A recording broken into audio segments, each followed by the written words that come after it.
All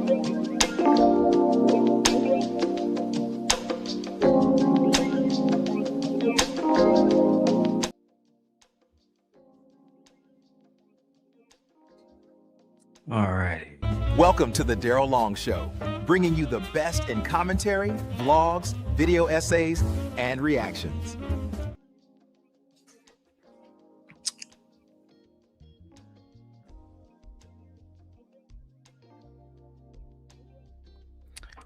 All right, guys. Welcome back to another episode of the Darrel Long channel, Sim Guy channel, setting the record straight, gently Koi K, all of it, man. We are, listen, I was thinking about doing an all-nighter, you know what I mean? Because I'm taking the day off from actually grinding. And I consider YouTube more of a hobby, man. And while I get ready to roll up, I have a lot of topics I'm going to be covering today, man. Thompson get into it with those dudes called the JAAM Network. I like those young men. I like seeing young black males that's really focused on telling the truth about what we see out here in the black community. And what we see is a lot of men who are living in delusion. They're living in sheer delusion. They're not having genuine conversations about almost anything. Literally. They're not having conversations about how a lot of the times we are the problem. Like, even when I was doing all the crazy things that I was doing on YouTube, I had to stop and look back and reflect and say, I may be the problem. Do you understand what I'm saying? Because at the end of the day, until men learn to actually lead, not ask for permission from black women, but actually lead by example, I'm afraid we're going to always be at the bottom. They says he liked the new intro. Thank you, Nay. We're working on that. We're working on it. I appreciate you. And we are back streaming on the Daily Rundown after our small little hiatus because we had got a community strike. Yep, somebody sent me a whole community strike, bro. It was actually, I was actually disappointed. So disappointed that I'm not even gonna start a beef out of it. Instead, I have a whole bunch of different videos to react to, but I just want to just chill and talk to y'all for a little second, man. Also, shout out to all my Star Wars fans. Today is May the 4th, which is traditionally the day that Star Wars, we all celebrate just being a Star Wars fan, man. Just being a part of a genre of film that is not only unique in itself, but a genre that is beloved by millions of people, you know, really across a whole timeline. I know people that's 60 that love Star Wars. I know people that's you know, bums that love Star Wars, that's rich, that's educated, that's not educated. You know, it's one of those stories that transcends race, it transcends economic class, so many different things that we face in our society on a daily basis. And I'm genuinely happy that I got a chance to finish watching the Darth Maul show. If you guys are not watching Darth Maul show, go tap into that. I'm not gonna spoil everything because I know it's a great series, but man, at the end, you know, seeing Darth Vader, damn, I meant to say Darth Maul, but anyway, it's on the back of my mind. After seeing, you know, those two encounter each other, it was very clear to me that, you know, Anakin Skywalker was always the best Jedi of all time. Jay Funny says, do you believe all black men are the problem? To a certain degree, yes, because black men do a horrible job of holding other black men accountable. A lot of the times when you see black men holding black men accountable, it's not genuinely because they're doing the right thing. It's more than likely because they have some type of beef or some type of personal vendetta. I'll give you an example. Man, Munchie B recently exposed when he exposed what's little homie name, big homie name, little big homie, poetic smacko. When or poetic pedo. When when Munchie B exposed them, I mean, yeah, it was good that he exposed them, but it's also like you only really doing this because you know what I'm saying, you upset. You upset and y'all at odds. So now you gonna expose him for for doing whatever he did with a young underage person. But had y'all not never been at odds, would that information come out to the public? And that in itself is a form of protection. It's just that simple. That's the way I look at it. That's the way it's always gonna be, at least with me, man. But shout out to you, JJ Funny. Should women hold other women accountable? Yes. Yes. That's like men should hold men accountable. Women should hold women accountable. Yes. Yes. That's an easy one. Stefan Diggs trial started, y'all, for that strangulation. With Stefan Diggs versus his chef. We have Jas Noelle, her boyfriend, popped up and went off on Team Portugal. Okay. Yeah, I'm always gonna be the man. Y'all bum ass niggas online. I got my lady. Do nobody want to Jazz? You sure, nigga? Sure. So we're gonna have to see what happened there, man. Yeah, look, JJ Funny. I'm pretty fair. Like, if you are over here and you don't know me and you only heard things about me, just know that I am fair. Only people who I have treated treacherously is people who have deserved to be treated treacherously. They're individuals who have continuously stoked chaos. And at some point, they no longer deserve fairness. They only deserve retribution or oblivion. But which one do you guys want to go over first, man? Y'all want to see Jazz boyfriend snap on Team Portugal? Do y'all want to see the Welfare Over Fathers documentary, which is a 1967 documentary highlighting how black men have always been the problem in the community? Right? Which one y'all want to go to? I got Stephen A. Smith and Candace Owens teaming up. I think we should start with the Jazz one. I gotta roll up and you know what I'm saying. I want to watch this whole thing because I haven't, and maybe we can get some good commentary from some other people. I definitely drop the link and let somebody up, but I want to talk to people on camera, guys. I'm not even gonna lie to y'all. Like, I love when y'all come up without the camera. I really want to talk to people on camera. Even if you don't come up, I just keep my face over the whole thing like now. But I would love to have more individuals, cam up. All right. Now let me go ahead and throw this on.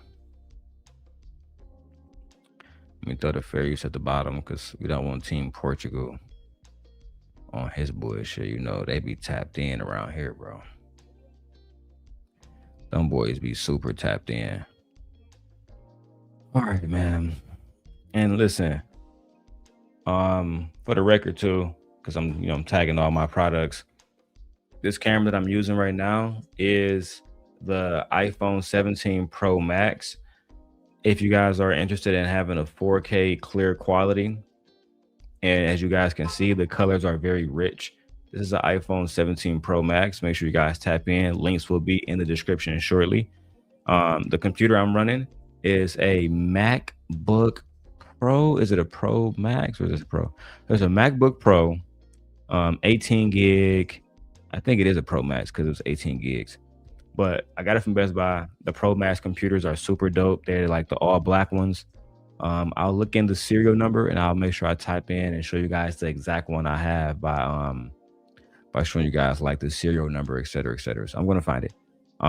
Also, if you guys are interested, I'm going to be doing a Samsung S25 versus S26 Ultra review, as well as doing a year later. Is it worth it to still have the Samsung Fold 6? Okay, the Z Fold 6. All right, so it's very, very, very important. We building other channels up. You know, my social media channels have already been monetized.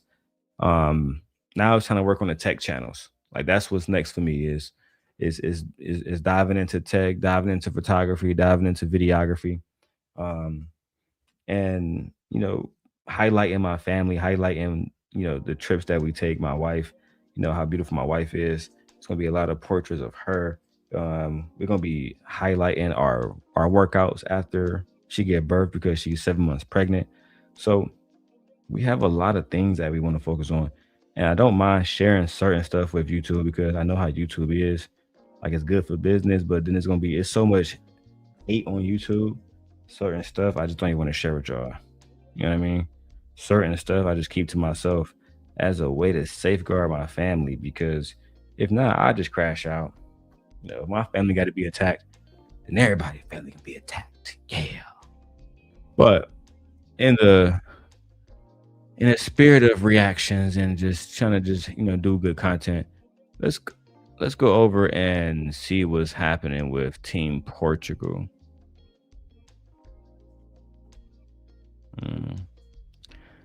Him versus Jas and her boyfriend. Women should bring problems because men love solving problems. Last week on the Untouchables Super Panel, Jas stepped into the conversation defending what a woman brings to her. Hold on, I want to start to make sure this bitch started from the beginning. I think women should bring problems because women should bring problems. I'm still rooting for Jas. She tried to fuck me over. You know what I mean? She tried to align herself with luck, which backfired, right? But it seems, and I knew this would happen. I knew they would be back on panels together because they both will submit to the men around them so they can try to get some clout off YouTube, which is fine. But it's interesting to see her boyfriend pop out now. I wonder if I'm going to come up, or as always, like Jas told me, these men are going to be afraid to even mention my name because they are afraid of me. Outside of Fantastic, I'll give Fantastic credit. And Papi Chulo, I actually like him. I think they got a chance to know him from Anton Camp. But he's borderline a simp, like myself. Men love solving problems. Last week on the Untouchables Super Panel, Jas stepped into the conversation defending what a woman brings to her man. But the room wasn't buying it. Fatty kept pressing. The panel kept pushing back. And just when the debate started closing in, the one person who could really test her answer was sitting right there in the background. Her boyfriend. What problems do you help men? What problems do men have that y'all help solve as well too? It depends on what he brings to me. If I can help him figure it out, I help him figure it out. No specifics. Now we need specifically, please. Can you tell me I don't what have problem? a specific for you. Instead of doing the bare minimum, which is literally what women are on this planet for, drain my balls, fill my belly, and tell. I don't know if that's the way to talk to women in Portugal. I think that's why you get, the reaction that you get from women. You know what I'm saying? Drain my balls, fill my belly. Listen, my wife do so much more for me outside of just draining my balls and filling my belly. My wife literally is helping me raise my daughter. My wife is helping me become a better man. You know what I'm saying? We pray together. We eat together. We take care of each other. And we listen to each other. There's things like, I work a lot, right? I find myself working more now than I ever have in my life. And it's for a lot of reasons, right? Mainly because I want to be able to make sure that I provide the best life possible. And I promised my wife that I would. But with that, it means I'm not home all the time. It means I can't be as present as sometimes I'm needed to be. And then you have to find a healthy balance.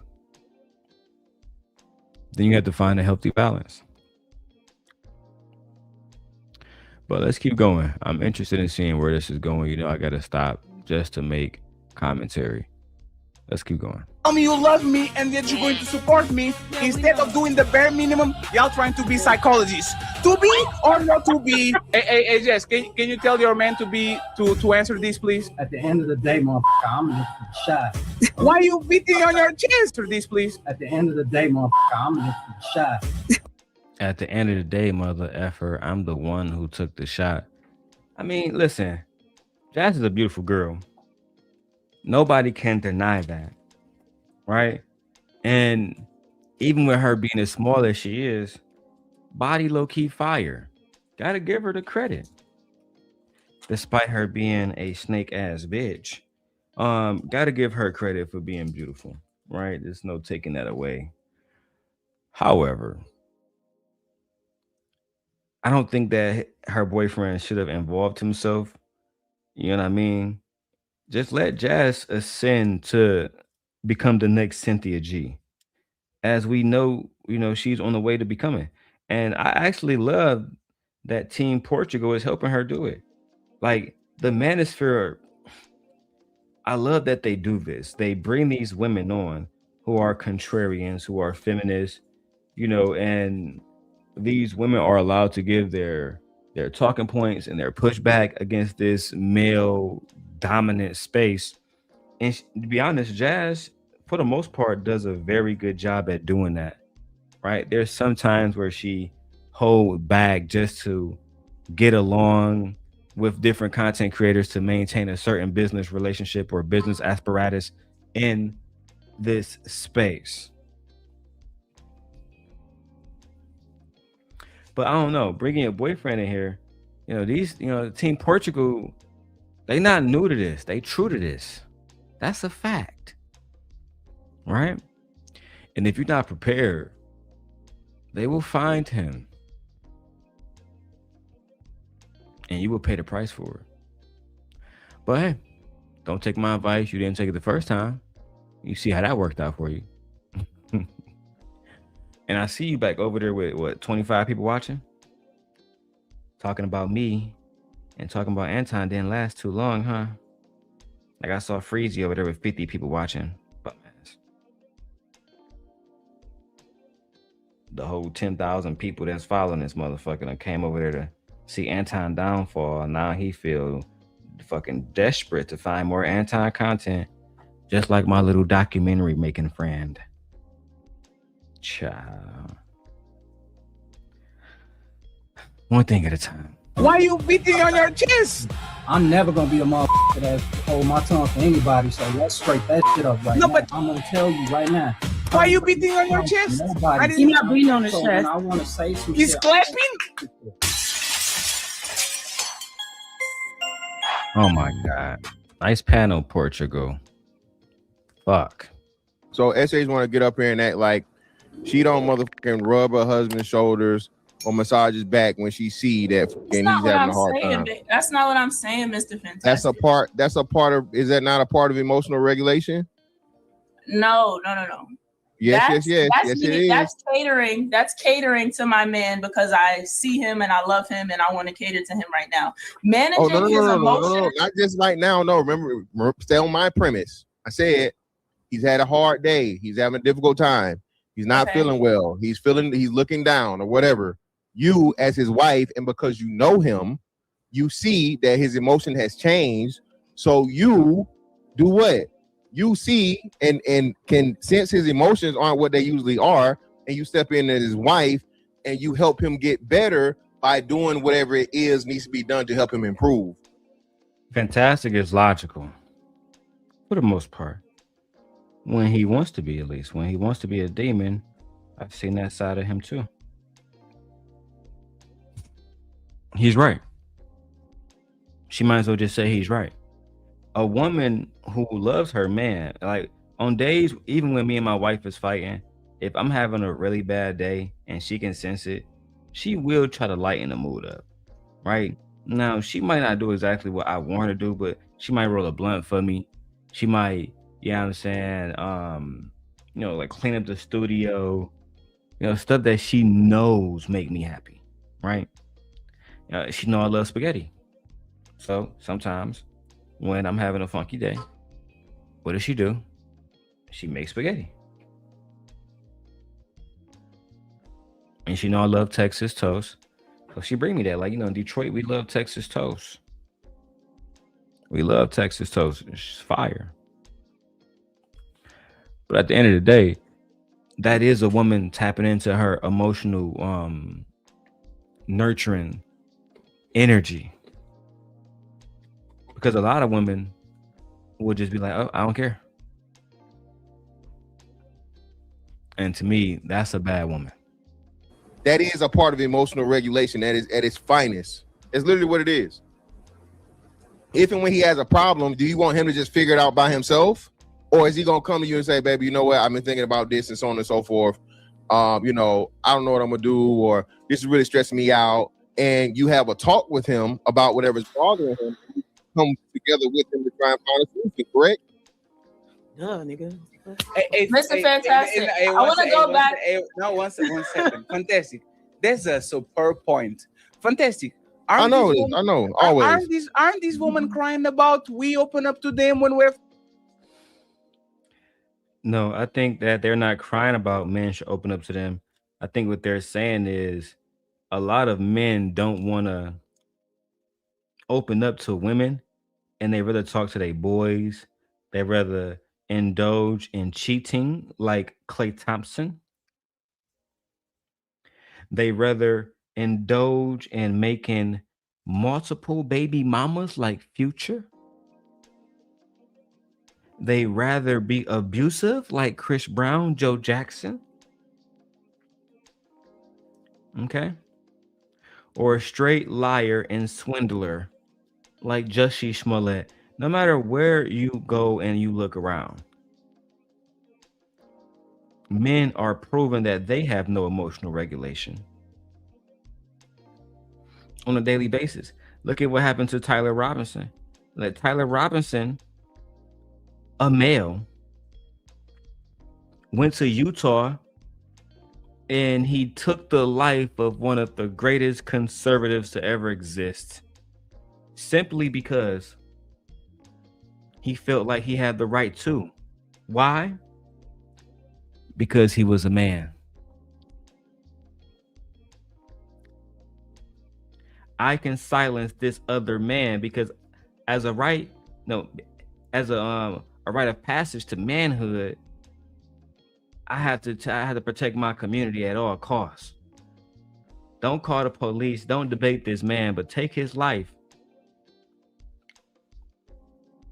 That's how men handle shit. Not understanding that men create a circle of toxic masculinity. Even myself, I've been guilty of it. Even myself, I've been guilty of such a sin. Which is why I know better than most that if men do not change their ways, if they allow their demons to control them, then you have situations like the manosphere popping out, and then women like Jas end up being put on the chopping block because they don't care about black women. Black people mean nothing to them. Only black males who agree with them, not Russell Wilson.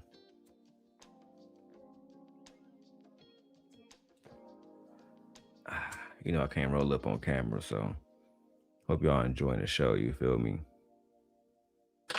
Hope y'all enjoying the show. Let's keep going. Problems and shit, because they're tired of us not telling them nothing. Emotionally unavailable, fatty. When you don't do it, you're emotionally unavailable. Y'all don't want that shit anymore. So when we don't give it to you, y'all complain we are not emotionally available. Now Fantastic and Ali and Fatty are asking, Okay, so are y'all going to listen? Like, are y'all going to take? And now y'all don't want to do it?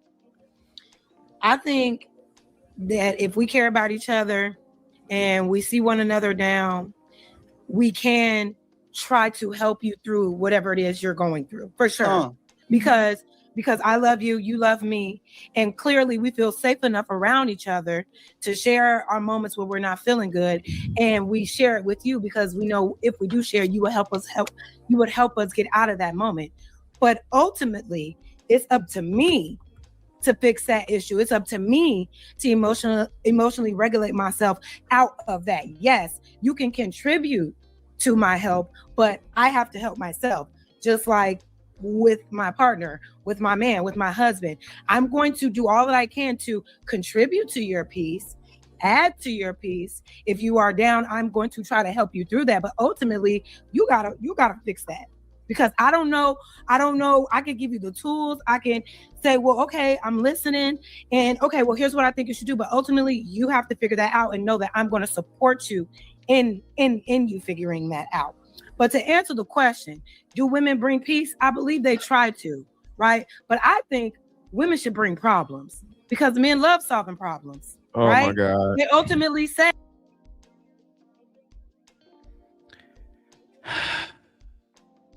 shut up, silly woman.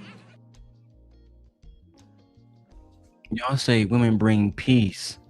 Well, I believe women should bring problems, bitch. Because y'all men are problem solvers, nigga. This is the argument that they want to have on here, not because it destroys their argument, but because it paints black women in a bad light.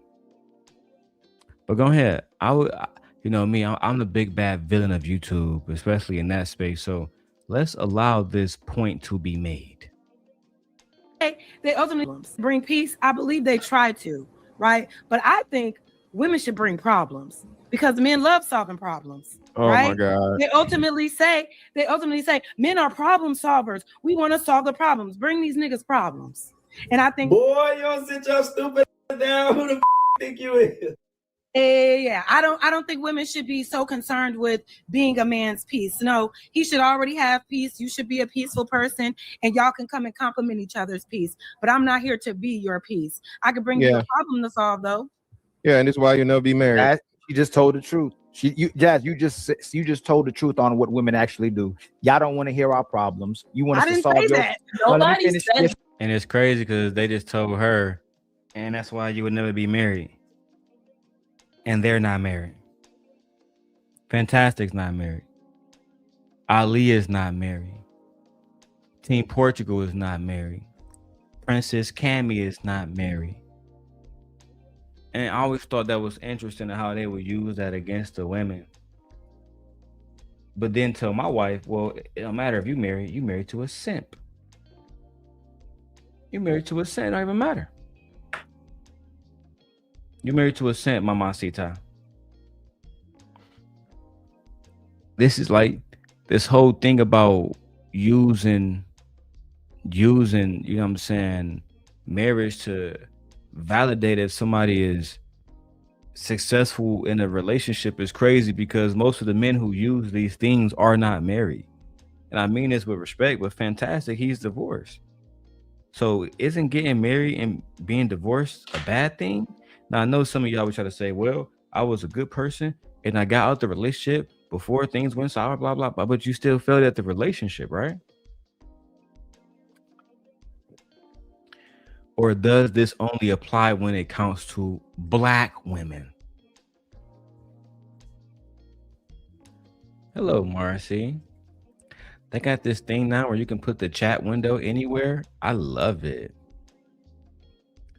I love it, love it, love it. Now I can have my chat window on this screen, on the other screen, child.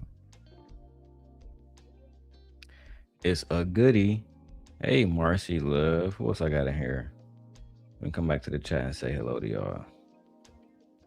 Hey, is it Takia 30? I'm gonna say that, Takia. That sounds more. Hey, Takia, girl. All right, let's go back to the video, man. Somebody send me a super chat. That way I don't got to go back to Brokeback Mountain. I didn't say that. You literally just said bring them problems. You said bring them problems. Don't say you didn't say that. And there's nothing and that's fine. That keeps you sharp. Right. A man loves, y'all always say men are supposed to solve the problems. We're not emotional. We want to solve the issue. We're not trying to figure it out. Okay, I'm gonna bring you problems. The problem is your problem. The problem is your problem hoarders. Y'all are also problem hoarders. You don't like your problem solved, so you can keep complaining about it as well too. But all what Fantastic was talking about, the rub the feet. Y'all don't understand sarcasm, do you? No, that's really how you think. That's not sarcasm. That's how you think. The part about. Oh, that's not sarcasm. That's how you think. You do believe that men should be brought problems. You are a fucking hyena. You're a hyena. Bitch. You really think that that's how men should be treated? Like trash. They was prepared to argue with her just because. Let's see if they are brave enough to join the stream. I know they feel like they suppressing me, but really, I'm really just waiting until I get to Vegas until I really bombard the space with content. But let's go. What I really do think is, hey Jas, you realize you cut me off 3 times, right? While I was talking, right? I didn't cut you off at all. You cut me off 3 times. No, you making you. Ali was very quiet when y'all was bringing us problems, so please don't bring him problems too. No, what I'm saying. Jazz, you can go after him. Jazz, you can correct go right after me. It's fine. What Fantastic was talking about, which was a phenomenal point, is that all men are hoping for you to do the way you can emotionally regulate him is this: rub his feet, rub his back, be there for him to put his head on your shoulder, have a meal cooked, have his bath water ready. Y'all don't want to hear our problems. You don't want to have his bath water ready. Is crazy. You want a woman to just, oh, Ali on his way home. Ali, who hasn't committed to me, hasn't put no ring on my motherfucking finger, but I'm supposed to be running this nigga's bath water.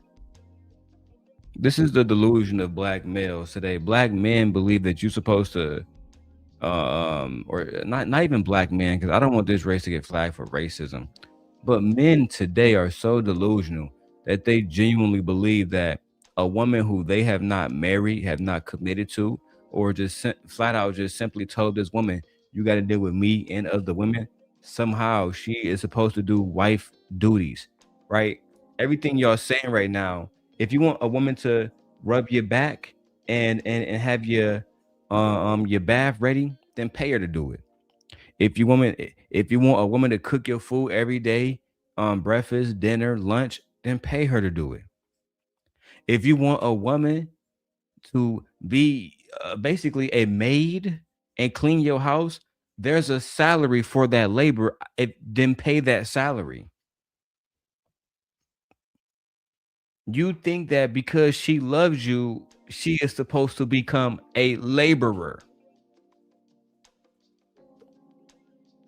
You think that because she loves you, she is supposed to become your slave. And that's the reason why I'm going to throw it back on y'all. Why y'all won't get married? You know the reason why the simp God got married before Ali, before Team Portugal, is because I understand how to listen to my woman. I understand how to cater to my woman. I understand that the freakiest, most loyal, most loving, most nurturing version of a woman is the woman that you pour into, the woman that feels secure around you, the one that feels emotionally secure with you. But see, y'all don't understand that simping is pimping. I'm gonna teach you. I'm gonna get simping is pimping t-shirts coming out soon. Let's go. Solve our problems. I just said that. You keep interrupting me, right? Let him finish so you can correct him. Get the notes and the pen. Yes. Matter of fact, since you want to interject, SH and Jas, tell me how both of y'all up here solve man's problems. Okay, so yeah, tell me how y'all solve. Tell me what problems. Hold on. Tell me what problems men. Hold on. Excuse me. Hold on. No. You just was interjecting and cut me off to say you solve problems. SH and Jas. I didn't say that. You're not listening. Yes, you did. You double. She never said she solved problems. Yeah, Ali, and that's what I'm trying to say, Jazz. You sitting around listening to people these niggas not listening to you. Jazz said that she will bring the problem. She said that since men are problem solvers, she will bring the problem. But Ali was too focused on creating an argument against her instead of listening, which is something that he probably does with his baby mamas and the women that he have children with and the women that he date. And this is why these women choose not to be his wife, because Ilkan Ali is a degenerate bandit who is incapable of love, who is incapable of listening. And the only thing you need to do is simply watch this clip of him talking to Jazz to understand that point. Hey, shout out to that girl SH. She's a baddie. The black woman is God. The black woman is beautiful. The black woman comes in light skin and dark skin and in between, and all of them are beautiful. So shout out to y'all for having these beautiful ladies on the panel, while at the same time not listening to them, undermining their thoughts, and disrespecting them as black women. Let's continue. Play the Shia clip. You deserve a round of applause. You know the main rule. Thank you, thank you, thank you, thank you, thank you. Yeah, that's number one rule. You take care of a woman, she gonna take care of you. She gonna be the freakiest version of herself for you. But if she feel emotionally insecure, then you never gonna get the best out of her. But see, these men don't understand that. They just care about their problems. Let's keep going. Jazz, you literally cut me off. First you said that we give men problems. Then when I say y'all cause men problems and don't help them with their problems, you said no, we do help men with their problems. So again, what problems do you help men? What problems do men have that y'all help solve as well too? It depends on what he bringing to me. If I can help him figure it out, I help him figure it out. No specifics. I mean, specifically, please. Can you tell me? I don't have a specific for you because it just depends on the man and what issue he's having that he feels that I can help him solve. Every problem that he faces, I may not be equipped to help him solve that. You know what I mean? My man is running his own business. There are problems within that business that he knows that I'm equipped to solve. So he'll come with me to that. But as far as like just everyday life, like hold on. Hold on. Just say, how about you? No. Y'all not gonna. No.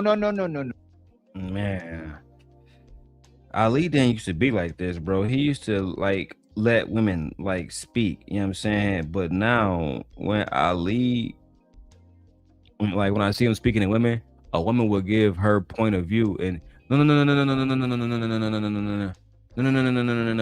and he didn't even listen to what Jas said because he was accusing her of saying some shit about problems that she didn't even fucking say, bro. That's low-key diabolical. Extremely diabolical, bro. Well, let's keep going. We have more content to do tonight. No. You're not gonna walk away from that since y'all helping so I'm peaceful, listening right? to you. I'm gonna name the specifics of problems that men have that you help them with, that you help them solve. Can you tell me? Because Jas didn't answer the question. Can you answer it? Jas did answer the question because Jas said her man runs a business. There's different things within the business that she is capable of helping with. So she helps with those things because she is capable of helping with those things. Yet you're here saying she didn't fucking answer the question. No, she didn't answer it how you wanted. That's all. She didn't answer it the way that you wanted to be answered. Therefore, you were upset. You want her to say she come home, she cook and clean, and she make sure the clothes is folded and everything else in the background. Oh. And that's not what she said. Because that's not what she does. And the sooner these bandits realize that all women are different, the better. let's keep going. And shout out to Marcy. Marcy, the only one. We got so many people watching, but so few leaving comments because they're afraid. I understand. Let's go. And get out of this debt. If he brings that question to me, I might have an answer, but you're conflating two different things, right? Problem solving and emotional regulation. You brought up rubbing feet, head on shoulder, and expressing yourself. Yes, you can express yourself, right? But she cannot solve your problems for you. Expression is a release. So I'm here to support. Yes, it's important for you to express your emotions, right? But now a regulation, being regulated is on you to calm down. It's on you to not be angry. Now, if you come to me, if you come to me dysregulated, right? I cannot help you through that. You have to breathe. You have to calm down. You have to think rationally. That's on you. Right. I can't do that for you. So it says you actually conflated emotional issues with the problems. We're talking about a problem. We're not talking about what we're going through emotionally. What problems outside his emotions that he has are women helping men solve their problems? Not his emotions. I'll give you an example, Ali, because you're just fishing for something. My daughter, my wife helped me teach her how to speak. My daughter is literally speaking full sentences clearly and sharply and reading because of the help of my wife. My wife is literally, I think, 2 classes away from being done with her master's degree. I had no idea how to genuinely help Leia. My wife did. She knew who to take her to, speech therapist, all of that shit. If you don't believe, and what's up, 100 Watts? I see you over there on Twitch. If you don't believe that there are women who are helping their helping their husbands, then you just don't understand because you don't have nobody in your life that love you. You don't have nobody in your life that love you. My wife loved me so much that she took the time out to help raise my daughter that's not even hers. To make sure that when my daughter read, when she sees stuff, like the other day, she saw that we was watching the Harry Potter trailer. She said, "Harry Potter." I said, "Oh my God. My baby is fully just growing up, her own personality." You don't understand this because you haven't allowed God's love in your heart, and God's love is a woman.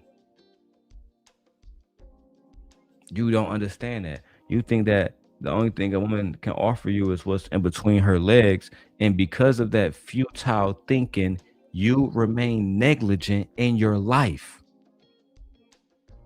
And Ali, you about to be 50 years old, still chasing after Punani, while the simp god done got married, and I'm going to be leading the next generation because they're going to look at you and say you are a failure, just like Kevin Samuels. 100 Watts says, "Bruh, I just left a conversation with a MFer telling me black men don't need black women for a black community. I'm so confused." Let me go ahead and put a star on that one. Somebody told 100 Watts that black men don't need black women for the black community. Interesting. Let me guess. You can go and be a divester and have children with the white woman.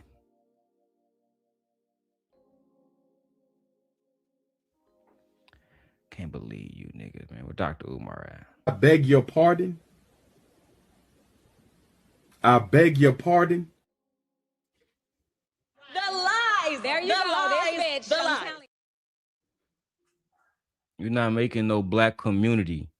There's no black child exists unless that black child flow through the womb of a black woman. There is no black people that exist. Sharon Bracey children with that foreign Russian immigrant are not black, and it's because they came through a white Russian immigrant. That is why. There can be no black community without the black woman's womb. The black community ends and begins with the black woman's womb. Without the black woman's womb, there will be no black men, there will be no black girls.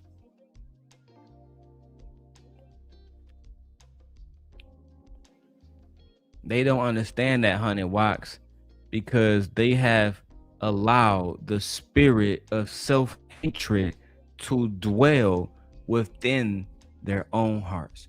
They have allowed the spirit of self-hatred to dwell within them, to set up house, a mansion even within their own heart, and is living there rent-free. They hate themselves. He brings that he needs my help with. Right. And both of y'all can't answer the question. Y'all don't know any Because specifics. what is the hell? Because y'all don't help. Y'all don't. It's because you don't help men solve problems. You don't even help men emotionally. Y'all both. I'm lying. So y'all got to interrupt. Y'all both got to interrupt because I'm lying, right? Share their problem. It's crazy. I'll let you hold on. Y'all can interrupt No, yourself. it's just you're asking for a specific thing. I can't. Y'all can't give no. Is that because y'all don't help men solve problems? A lot of times women. A lot of times women don't know y'all problems because do y'all talk? Y'all like to suffer in silence. Y'all say that all the time. Hey, fantastic. Hey, hold on, real quick. Hold on. Hey, fantastic. Hold on. Since I can't. Y'all keep it. Hey, fantastic. Family, if you knew that Ali helps you solve problems, would you come communicate with those problems to me? Men help each other. Excuse me, Jas, right? Hey, is a reason why men don't go to women is because they don't help them solve their problems, Mr. Fantastic? Yeah, exactly. They like somebody said up here, they cause more problems just for the fuck of it, right? So the problem and the issue is, again, I mean, this is a little small call out, but Cammy having her shoulders out, I think is a little provocative for y'all. Her being the youngest person there with her shoulders out, Poppy Chulo is tuned out because he got better shit to do. You know, I just feel like that's kind of inappropriate, even by how y'all feel. Y'all don't like women that have all they like body parts out and shit. And you got this little 18-year-old girl with no titties, no nothing, just sitting her skinny, bony ass up there with some fucking what's that?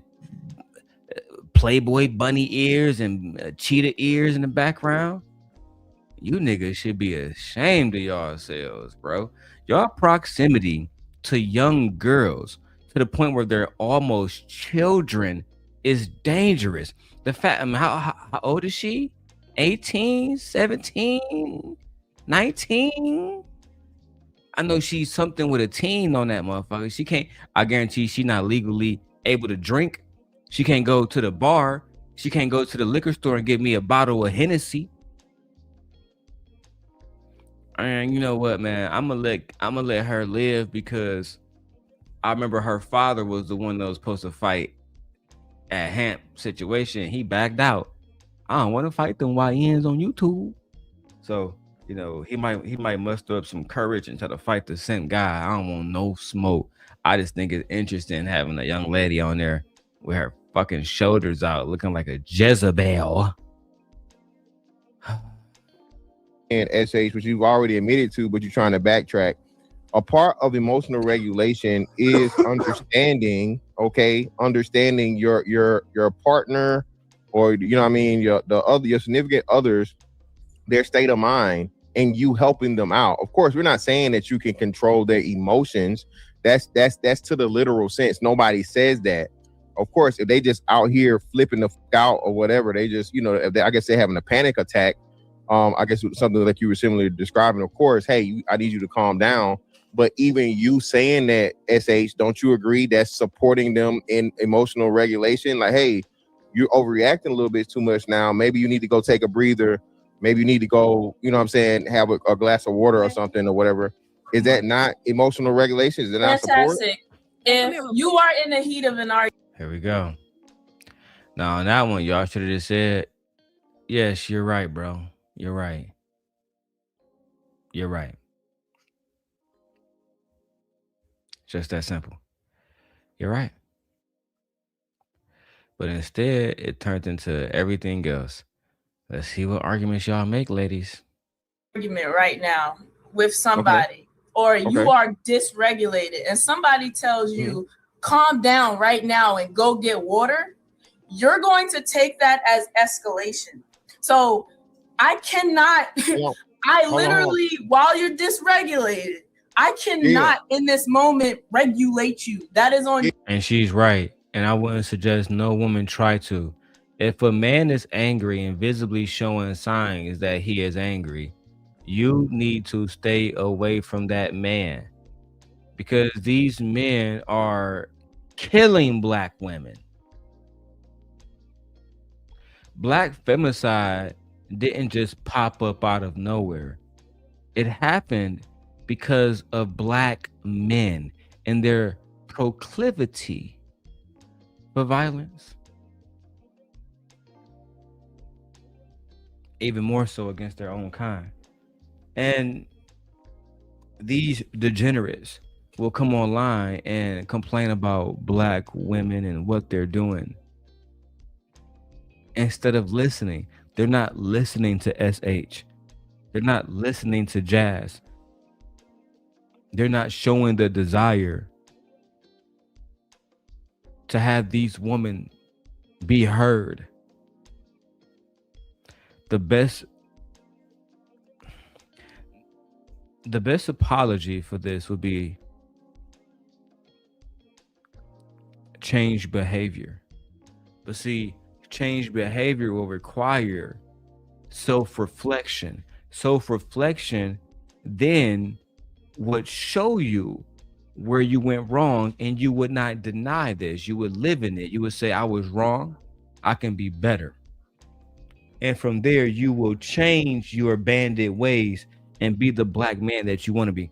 But instead, many of you will actually dive deeper into delusion and dive deeper into manosphere propaganda and rhetoric, and to the point where you destroy yourself.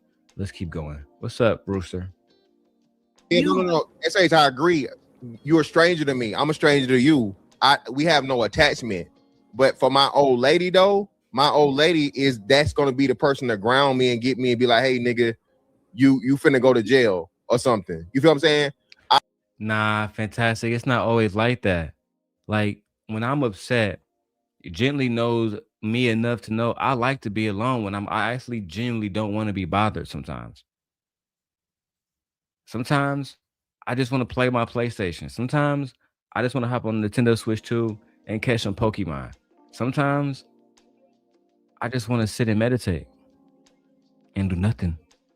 Sometimes I want to read. But at times when I'm angry, we don't need to have conversations, because I'm the kind of person that's going to keep putting my foot on the gas.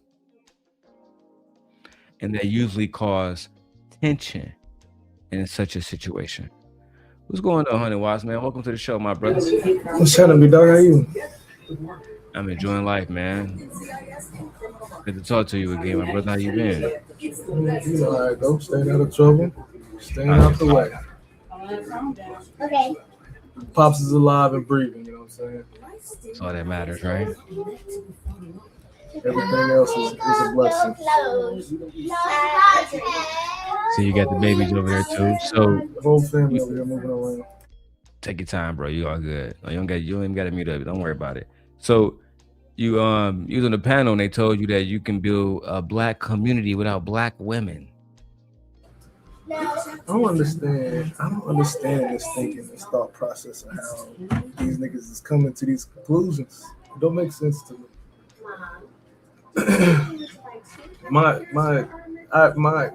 Okay.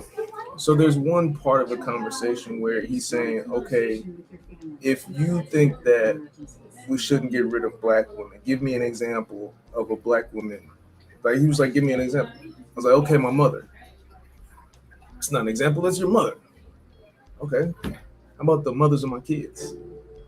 Yeah, but them your baby mom. Like it's even when you get an example of why you wouldn't get rid of a black woman or what value a black woman may have to your life, it's still somehow these black bitches ain't shit.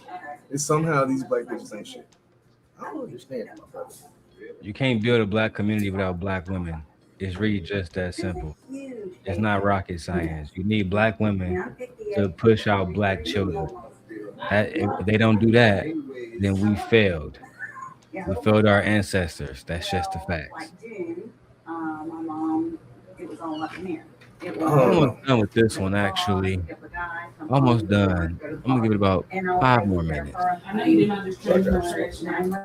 A stranger on the street. The next video, for those who may wonder, is by a content creator of the name of FD Signifier, the ultimate simp. He's come out to defend Meg Thee Stallion and shame men. And I'm looking forward to watching it. 3 SH and a total piece. I don't know. Yeah, nigga, get the fuck out of my face. What you mean? Nah, I'm not. Nah, I'm on it, right? But that's what I'm saying. This is the purpose of what we're here for each other when you enter a serious relationship. I'm pretty sure you agree. Your husband, he hoop, he play basketball, he do any type of sports. Yeah.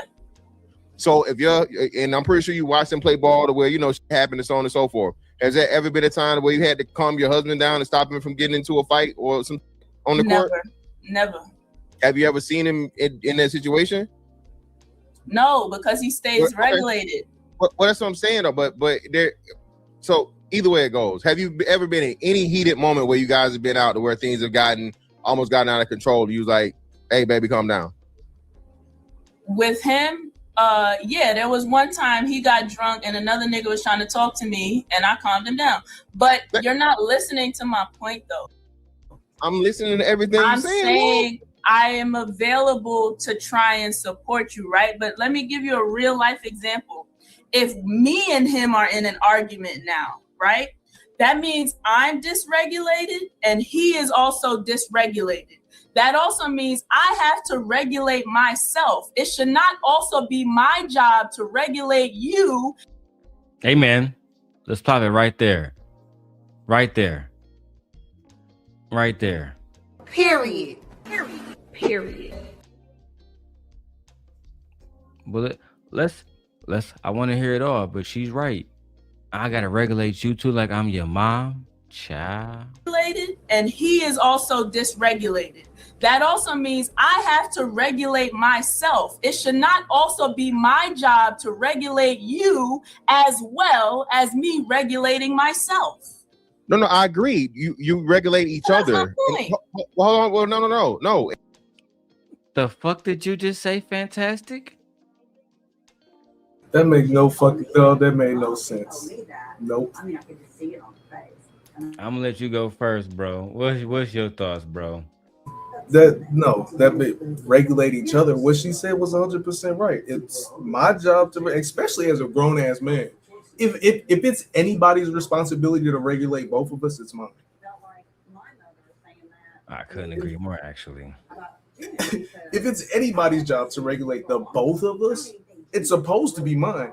Especially if your thought process is, "Oh, this woman just an emotional motherfucker." If you know that already, why would it not be your job to do that? And when you upset, do you really think that what you're about to do is you're about to regulate your girl's emotion when she's upset and you're upset? No. The best thing to do is focus on the things that make both of y'all happy. When my wife is upset, she likes to be left alone. When I'm upset, I like to be left alone. I don't want to continue to try to steer something one way when it's clearly going in one direction. Yeah, I'm not here for that. Not at all. That seems counterproductive. But you know what? Like I said, I wasn't gonna spend too much longer on that. Right? Let me go to my second video, man. Shout out to 100 Watts for coming through. I haven't even shared the link out. At least I don't think I did. I'm actually been blow all day, having a good day. It was up on Twitch. Yeah, you said it was up on Twitch?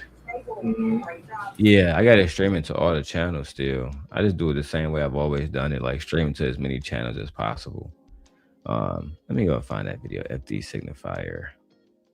But why cheat though? Okay, boom. And he's getting heavily attacked for this video, bro. I've seen like Myron attack him for this video, but I like I like FD signifier content. He's very reasonable, and because of that, I can listen to his content. I've been trying to figure out how to transition from serious politics and media analysis guy into slop sports junk tuber where the money resides and the fans are just as weird and parasocial, but it's sports, so I really don't care. And I think the universe heard my cries because people can't seem to keep their hands off other people's men and or women. And now I have sports drama with a sociological slant. Sports slop, here I come.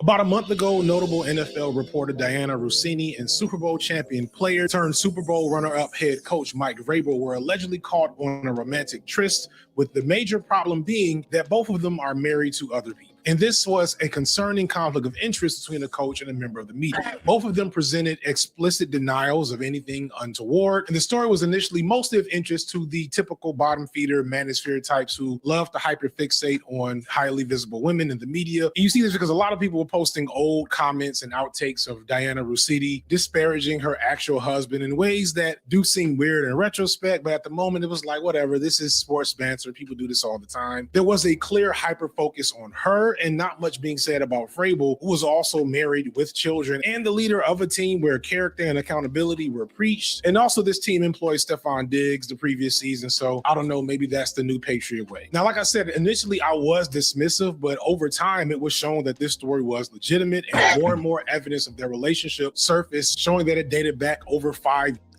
years. Yeah, so at the end of the day, I don't understand why you would be having an affair for 5 years with a person, bro. That's, to me, that's crazy. And it goes to show y'all that people just not who they say they are sometimes. Shout out to Dub with his $2 super chat. Thank you, Show. I appreciate it, sir. I do. But it was so many couples like this. I remember seeing a situation where these two coworkers working together at ABC, and then they was both married. They ended up getting like together. You know what I'm saying? Like they had wives and husbands, but they got together anyway. I think that was the weirdest shit, bro. Like super weird. I ain't gonna lie. They both got fired for it. You remember that story? They both got fired for that shit. They still did it anyway. They was like, fuck it. They did. Yeah, I know what you're talking about because they ended up getting engaged after they got fired. Yeah, bro, getting caught up at the on a Megatron, like, oh shit. Why would you be in a public space like that with your side chick? I know Marcy, now they married. I mean, just think about how crazy people are today. Anyway, let's see how this all ties back to Meg Stallion and Klay Thompson. Caused Rossini to eventually resign from her job, although when she did it, she was still trying to act like there was nothing factual about the situation. Vrabel finally addressed it and did the classic move of checking into rehab because of his dick. We all know how dick rehab works, but he does still have his job, which, to be fair, like, there's less scrutiny on like familial infidelity. It probably should mean more than it does. I've seen. Damn. So this white man got his job still, but Sharon Moore, black University of Michigan coach, cheat on his white wife, lose his job, win the case, but still not allowed to be a head coach. Slight bail. Slight difference. Okay, break it down. The coach that we're talking about right now and the chick that he messing with, they don't work for the same company. The Michigan coach, she was an employee of the school. That has its own little fine get fired line within itself. I ain't gonna lie, that is diabolical to work at a school and mess with somebody who, you know, but from my understanding, she was a part of the faculty, she was in her 30s, et cetera, et cetera. Emmanuel Doka, same thing. It was somebody that was part of the team. That's what I'm saying. Drabel and his girl, she won't nowhere part of the team. She was in the media, yeah, but she wasn't a part of the team. But they both did the same thing. They both cheated. Again, just the point that he made, the fidelity within itself doesn't have the value that it should. So I agree with the point that he made. Yeah, to me, that's because the men control the court systems for the most part, and they're able to control the outcomes. And because of that, they don't give a damn who cheat and who don't cheat. They're not about to go take a man's life down the fucking drain because he cheated on his wife. To them, he was just exercising his options. That's where we at now. The world we live in. This is how I feel about it, bro. I ain't gonna lie, but we can finish the video.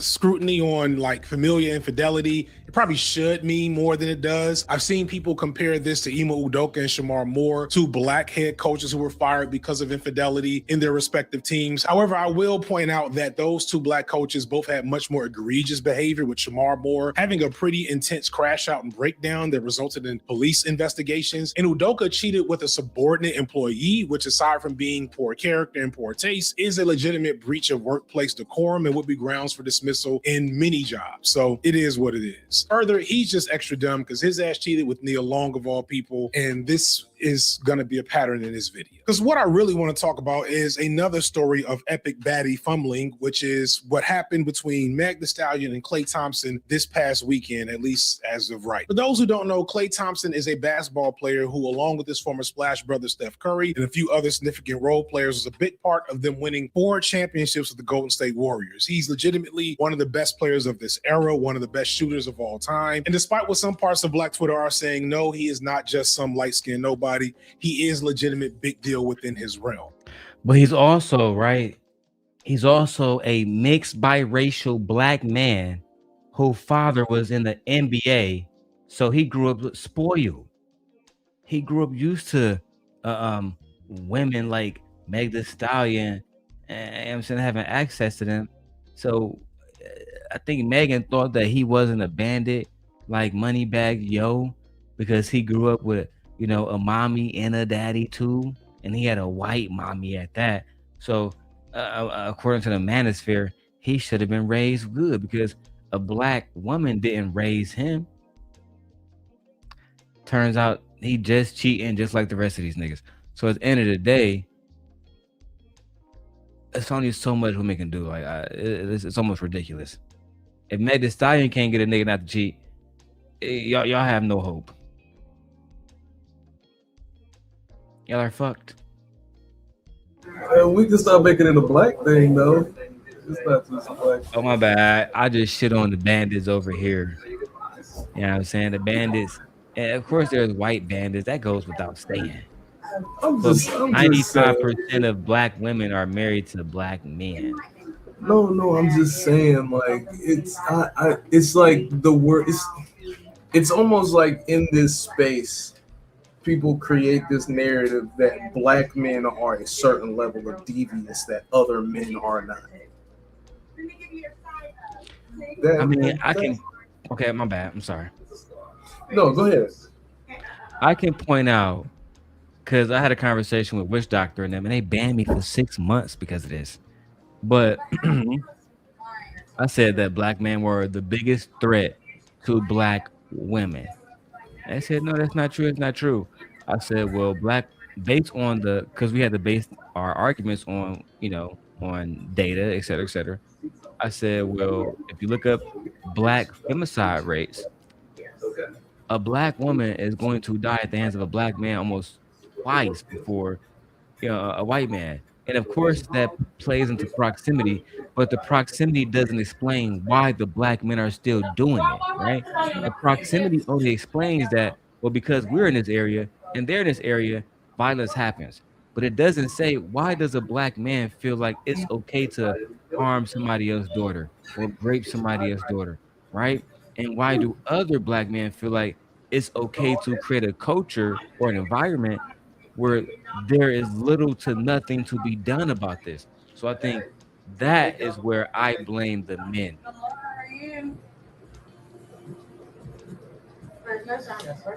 And I don't disagree with the point that you made. I think you made very valid points. I think that the point still stands where black men are the biggest threat to black women. Yes. White men are the biggest threat to white women. The only thing I'm saying, how can I say it to make sense? The part that I want to make sure is important is that we're talking about a behavioral trait that needs to be corrected across the board. Like, because when I receive this content, it's like people are saying that black men need behavioral correction, where it's not just specifically us. Men need correction across the board. I just, it's not just black men. And even you having the example of this biracial man here is a great example to say that it's not just us. It's a behavioral trait that needs to be understood across the fucking board.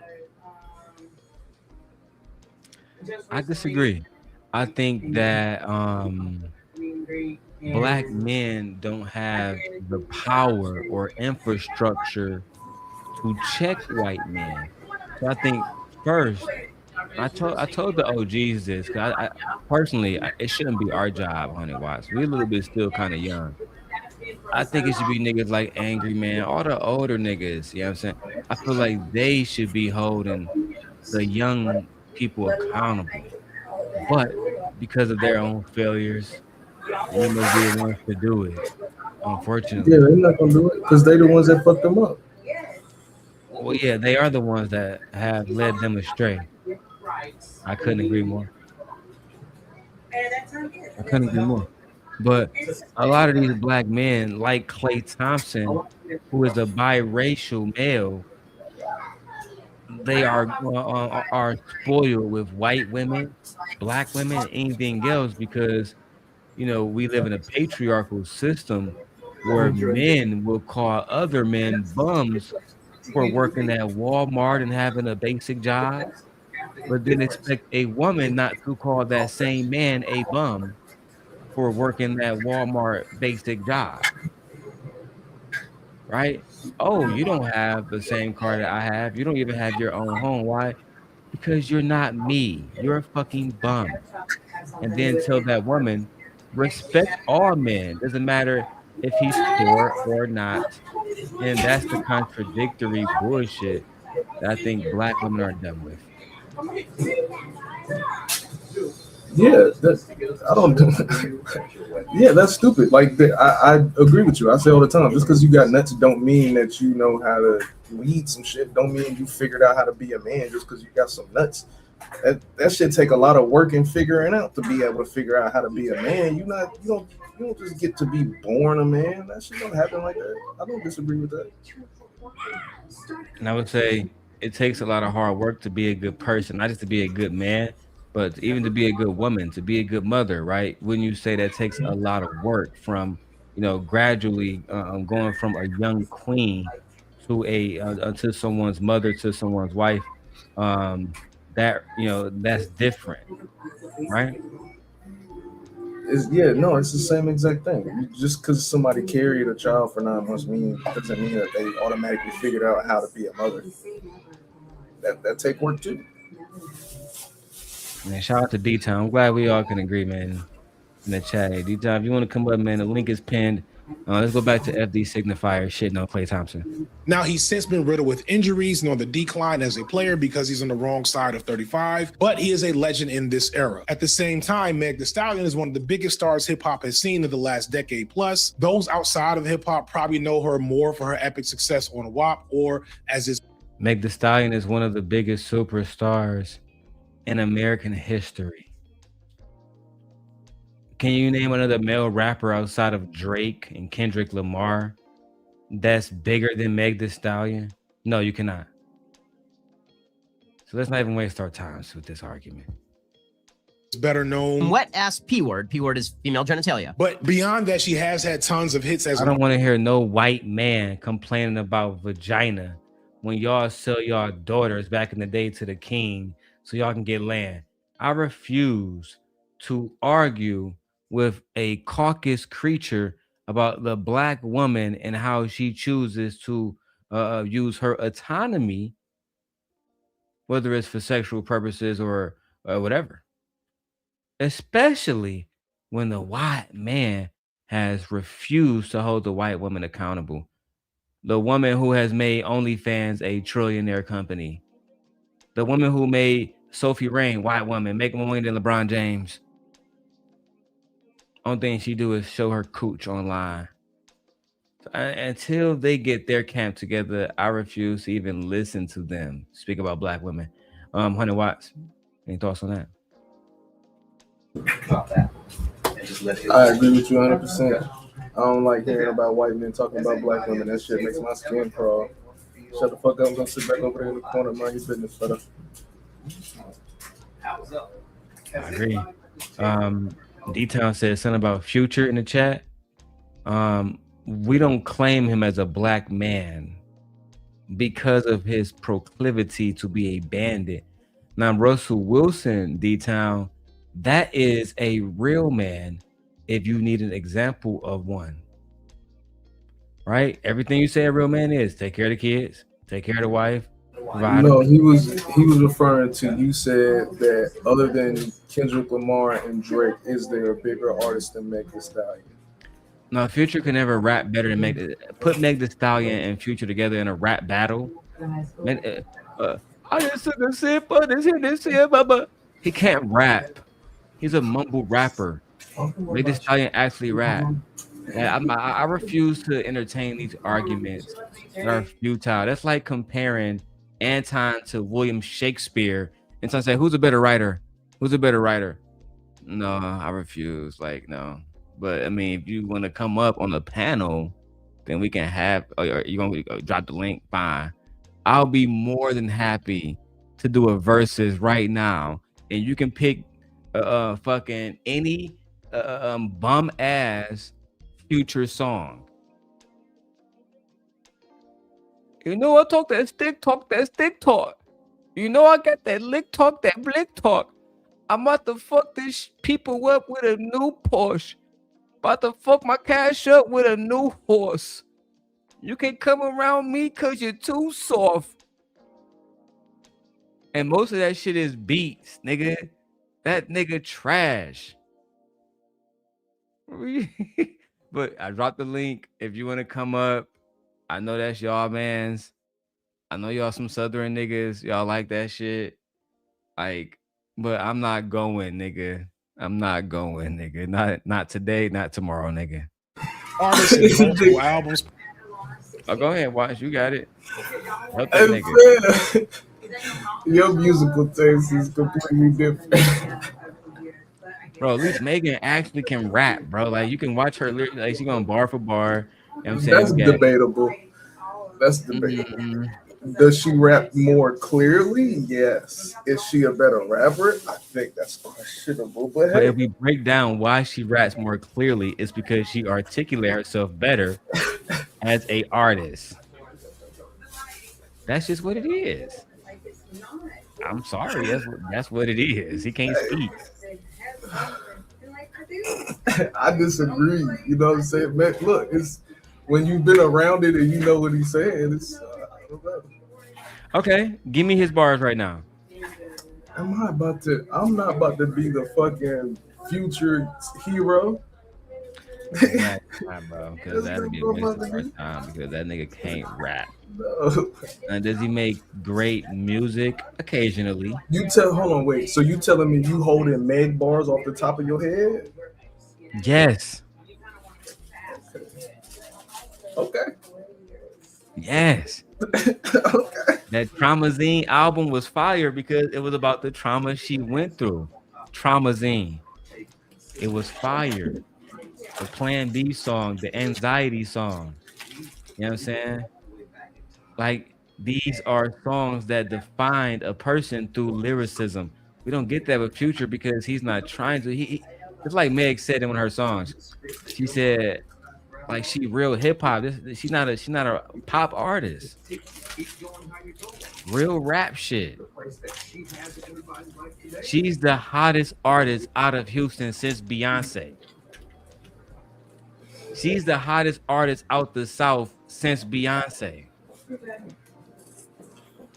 She sold more records than Jeezy and Gucci combined. She sold more records than Boosie, Pimp C. I mean, the only person that could compete is Lil Wayne.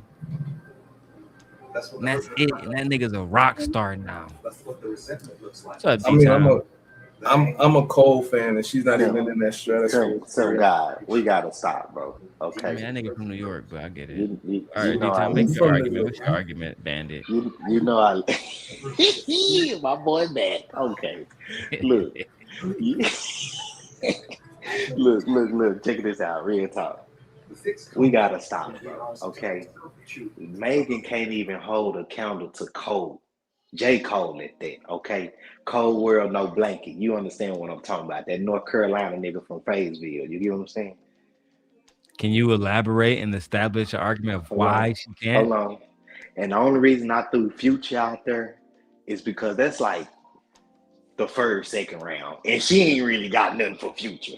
I'm talking about catalog. What you want to go? R&B? We can go R&B. We ain't even got to go rap. Let's just go R&B. She has nothing for Future. Okay, let's stop it right here. All right. I like your girl Meg. She had a little heartbreak. But don't bring this rap game in it right now. Okay. We don't even know if she even writing her stuff, bro. I think she got to write. Let's stop. You know, I love you, money. Writers. Yeah, you know, I love you, money. I'm gonna leave with this. Future wrote a song for Beyonce and Rihanna, and they both is what, triple platinum? Okay, that's all I got to say. You know I love you, Sim. Keep going, brother. I'll see you grind and keep doing your thing. All right. I see you got your baby on the way too. Congratulations, man. Keep doing your thing, all right? But we're gonna have to stop that, okay? Flattery doesn't help your argument. That Bandit cannot rap. I'm gonna let your co-host keep doing what he doing, okay? Because at first I thought he was going off the ledge until he said Future, and I was like, okay, well, he can stay on a little bit more, all right? He don't know nothing about the balance, okay? No, that actually is a highlight to show that whatever he's smoking is clearly clouding his judgment, because for him to say Future, not Andre 3000. No, I was gonna go with what he said. I was gonna go J. Cole because she's not even in that stratosphere. She's not even. Come on, lyric. And you said give examples. Here's the argument. I would say she's on par with J. Cole. Oh, you're bugging. Lyrically, it's not even close. Album sales wise, it's not even close. Globally, not even close. Internet presence. He doesn't have to pop up at the frequency in which she does to pull the numbers that he does to get the numbers. No, not even close. That I'm man waiting on him to come to Dallas right now so we can have a bike ride. What are we talking about? What? Nah, waiting for that show. Already J. Cole's new marked off album and circled on the calendar. trash. It was a snore fest, and you know, Megan last album was a fucking classic. It sold out arenas. How many arenas J. Cole sell out last year? Yeah, you're right. He don't do arenas. He do countries. Oh, he don't do arenas, or he can't sell out arenas. He do mosh pits. He do countries. That's why he don't do. He do bootage rap music. Okay. Now you cold bars. I got off the top of my head. I got off the top. We can roll right now. And the new album. Now, brother. I'm ready whenever y'all ready. Don't do that.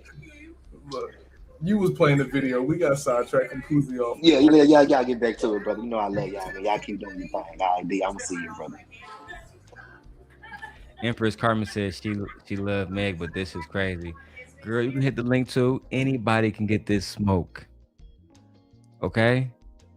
Team Megan, I'ma down this hill. That's just what it is. Partly because she had to do a lot of albums to get out of a record deal. I'll come back to that later. But also she is sadly known as yet another lightning rod for internet weirdo scrutiny, as she is the victim of a violent assault by one Tory Lanez, a Canadian goblin weird man who is currently serving prison time for his assault. And the funny thing about the Tory Lanez situation is I see people who support Donald Trump saying free Tory. So you are supporting a fucking immigrant tether who shot an American citizen on American soil, and still You give this Canadian immigrant a pass. I mean, I just find that to be diabolical. Let's welcome Carmen to the stage. Hey, Carmen. What's up? What's up? Do you support that immigrant as well? Nah, I'm not. I don't support that immigrants. Okay. True patriotism. Okay, so this is thoughts on that? America. My thoughts and opinion is like, I feel like you're reaching. You know, I feel like you pushing it. Again, you know, I know you let girls, but like, Future, like, just stop playing. Like, you don't have to pretend with me. You don't gotta pretend with us. We all your friends. He acting like he don't know what March Madness is. It's okay. He pretending like he don't know what March Madness is. It's perfectly fine. Like you, Dirty Sprite? Are you tripping? That shit That's trash. Drake, cause Future, what? Like, come on. You gotta don't sit here and play like Future didn't make trap music hot again. Don't sit here and play like Future was not sitting here dropping album after album and had the club going crazy. One of his lyrics. Okay, like we're not gonna do that. I couldn't help but notice that you put Now the Meg, she Hendrix cool, album in the chat. which was hard. That's like one of my favorite Future albums. He said, "Man, Hendrix. what going crazy? DSL 2? What? That's not even. We're not even mentioning the collab with Drake because you know that's that. But just like him by himself, when he Drake dropped carried the that two album albums on his back to back. back. Summer wasn't even over. You're lying. You're lying. So he got. I'm looking at Hendrix right now, 2017. My collection. Never heard Oh, of that it. was a good year. That was Coming a good out year. strong. You said what? Trash. Never heard of it. Nah, Looking exotic. Never heard of it. Like I never heard any of You're these songs on this lying. album. Well, you should listen to it. It's a good album. You haven't heard Hallucinating? That's No. my stuff. That's my song. Oh yeah, you tripping. You sleep. You need to wake up. We said. Oh, and that's the album. He got that one song where he was singing. Basically, he was really singing to Sierra Collection. Even So if you H1, telling she's me still part this of my collection. bandit who refuses to be committed to Sierra is singing songs about her? He sure was. And then in the video, it would just be a topic. In the video, he got a Sierra lookalike and everything. It was Hold so on. messy. You guys Sierra looking like what? It was so. He got a Sierra lookalike in the video. He got a It fake was Sierra. so messy. This remind me of that Yes. David case. Recently, David, he had a whole fake Celeste in his video. It was called Romantic Nah. Homicide. See, He that hired a whole fake- case is too much for me. I just want to hear the verdict. I don't want to hear none of the details. That Details is like it. And can you confirm for my audience what race of male is David? Is he not a black man? Is he an African or is he like a black man? Don't matter. Same genotype, same phenotypes. These bandits, and I don't feel like I'm reaching. Now we can have a debate about Megan, but if a nigga is doing mumble rap and Megan is speaking clearly as a college educated graduate woman versus a wannabe trap lord who don't even do drugs, don't even do lean. He don't. He don't. Okay, But and he was Megan lying and to his Megan saying audience. all of this stuff. You know, I talk that stick talk. I drink lean and go around the white And people. Megan said I she do don't not drink cook and such she don't lean. clean. I only sell that image Meg- to the niggas.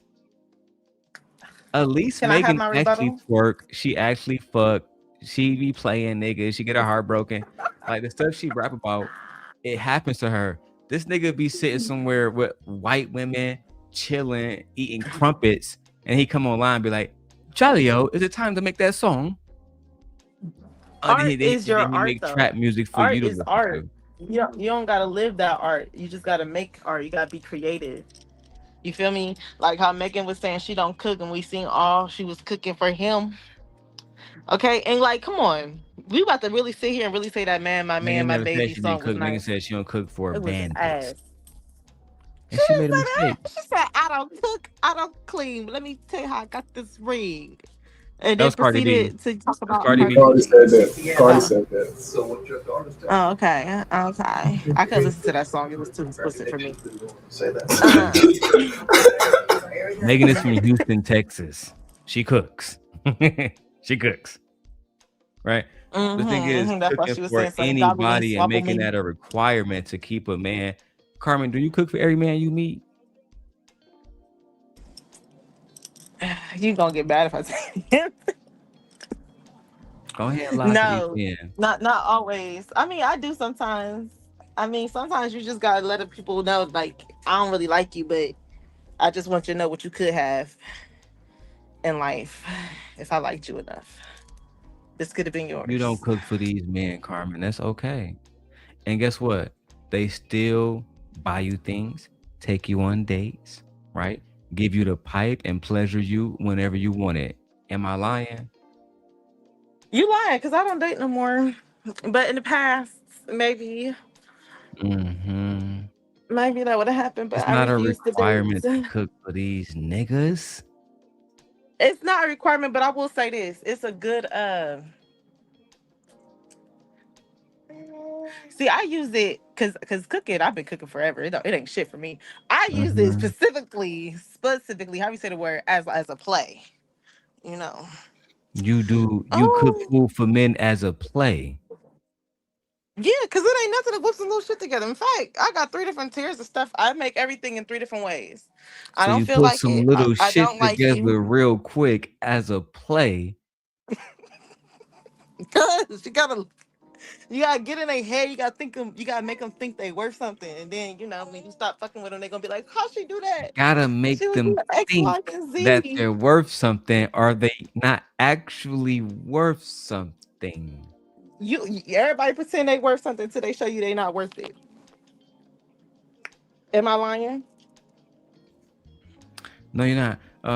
D-Town, what's your thoughts, sir? I just wanted to say Hendrix was one of the best albums ever. That's all I wanted to say. It's a track on there called Looking Exotic. Use Me. Tricks on Me. Brother, when he had broke up and found himself after Sierra, this was Jordan in his prime. Do you understand what I'm saying? He blessed us with beast mode. Oh my gosh. I mean, I He told you blessed us those with 2 songs for albums fun. that summer. Back to back. Listen, Like, boom. listen, Boom. listen. Listen. Since y'all want to do this, I'm going. He carried the game for at least okay. 6, I'm gonna 7 go to Apple years Music for right a now. fact, when people wasn't I even already listening have. to rap.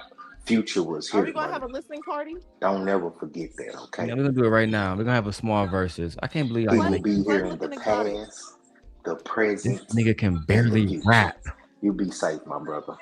You're No, don't lying. leave. Don't run that D-Town. Little bandit.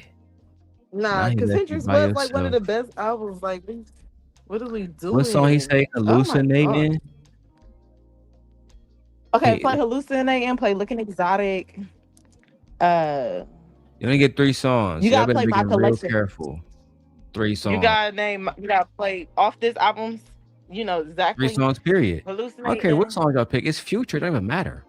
Well, because I agree. I feel like this album was just like give it to us. So I'm gonna say play Looking Exotic, Collection, and Hallucinating. But you should start off with It Don't Really Matter. It don't really matter. You They sure? all just like Okay. So I'm gonna start off with Looking I'm Exotic. positive. Okay, let's go. I'm I'm gonna get my backwood for y'all don't know. You know what I'm saying? I'm trying to get sponsored by Loose Leaf. Help a nigga out, Loose Leaf. You feel me? Darrel, guess what?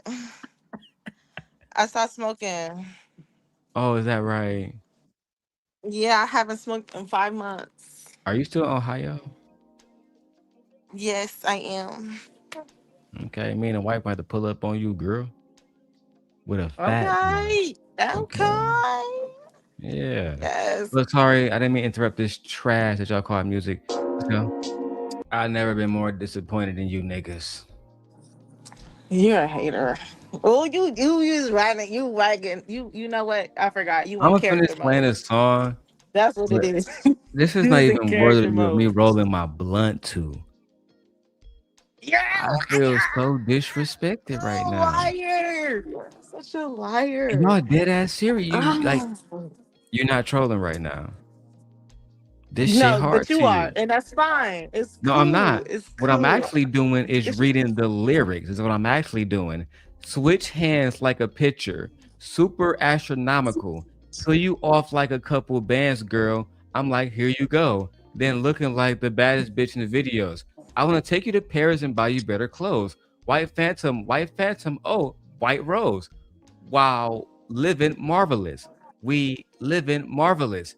Hit we your live in girl up marvelous. and tell them that y'all all iced up. I try your best to put my ego first. I need to stop it. Keep it real. You looking exotic. You looking exotic. You looking exotic. Yeah. But fine. Yeah, no, you're fire. Leave You my got it, phone sis. alone, baby. God. Okay, The play fact that we're hallucinating. 2 minutes into this and there's 2 more minutes left. Y'all I picked a just can't do horrible it. album, dog. Y'all picked First of a all, horrible album. Mister, just I can't don't even do know it. you. This album was fire. Y'all should have I went just can't Dirty do it. Sprite, Play a Megan shit. Dirty Sprite, Okay. Evil, I'm sorry. That shit 56 was Nights. trash. Y'all, oh my Jesus, 56 Lord. Nights was good too.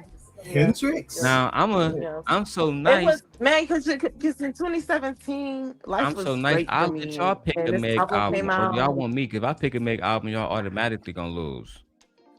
You want me to go? You want to pick a Meg album because I really don't listen to Megan Thee Stallion for Let's real. start Like, off I'm when not Meg gonna hold you. destroyed the former legend Nicki Minaj. Put down, Megan, because they're not listening. They're not listening. He destroyed y'all. I'm mad that his point was made These by that. hoes not mad at Megan. These hoes mad at Megan's law. Come on, B. It's up and it's stuck. That's what's going on right now. I was about to say that. I was about to say that. Like, that's kind of going on right now. Like I said, I have no issue with Meg. It's just that when you was trying to say like better than Future, I was just like, oh no. She's the superior lyricist between her and Future. And as you just saw, unlike Future with his But see, it's the he's vibe. a liar. It's the that's the vibe. He's a Anyway, we're liar. not gonna get into that. Okay, I'm gonna let you have that. I'm not about to argue back and forth with you on your Do you want to go up again, or do you want to just forfeit it right now? No, I'm a forfeit. You know, I ain't never afraid. I don't mind taking an L. You got it. You win. You was right. I was wrong. I should never You took have her to even go home. deep into the bag, y'all. Good job. Get the That's why I stuff like out your Carmen. mouth. That's why I like Carmen. She submitted immediately. No. No, we can be gentlemen. And go back to FD signifier shitting on Klay Thompson, because if you didn't want to be with her, why not just leave her? Why cheat on her? Why embarrass her? Why forsake her?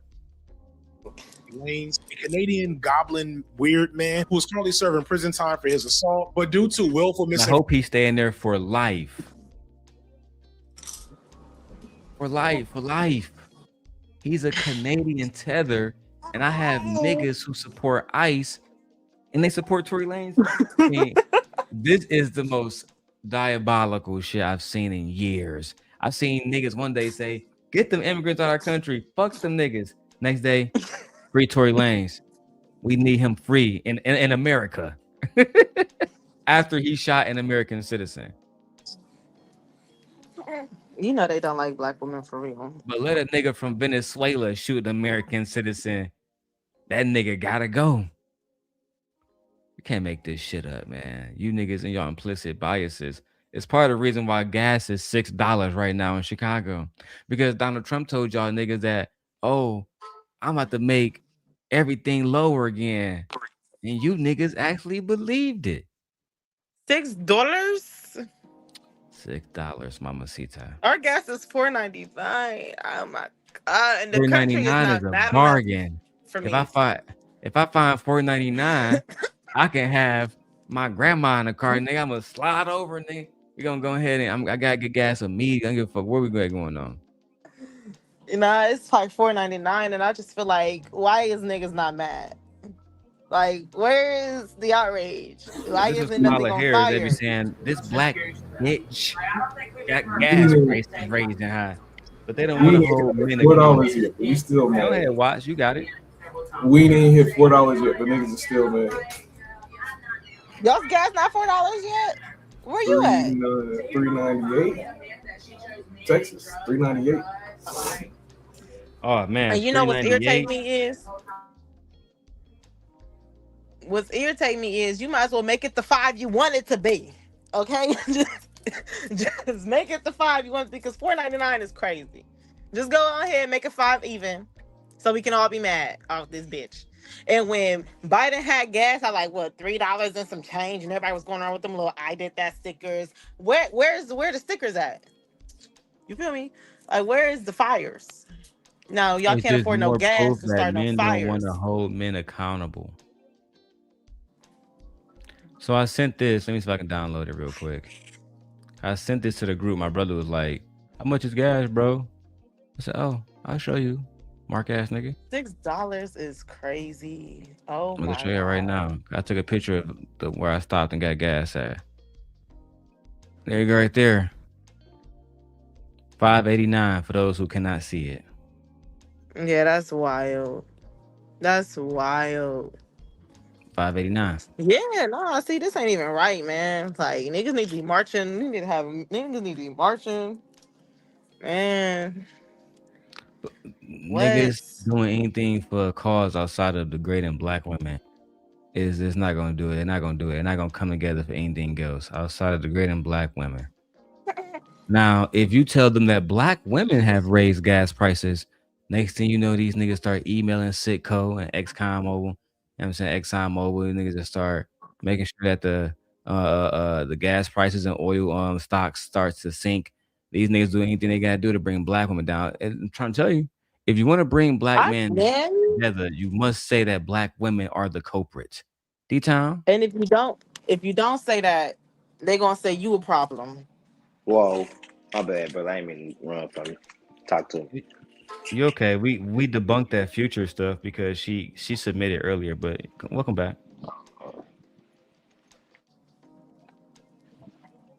I think D-Town about to give us a future song. Go ahead. You ain't never been in that situation before. And have I been in what situation? When I was like a mumble rapper? Never been in that situation. You ain't never flew nobody out before. That's fine. No. What he was saying. You get what I'm saying? What other song y'all play? No, go ahead and run your show, bro. I was about to say the fact that you even deciphered what that nigga said, I'm damn near thinking you might be a genius because I didn't know what the fuck that nigga was saying. He said, "I want to take you out to Paris and buy you better clothes." How you not understanding what my boy's saying? I mean, because I just didn't understand it like word for word. It just didn't make sense. Not Neiman Marcus, not the gallery, the local gallery. No, take you out to Paris.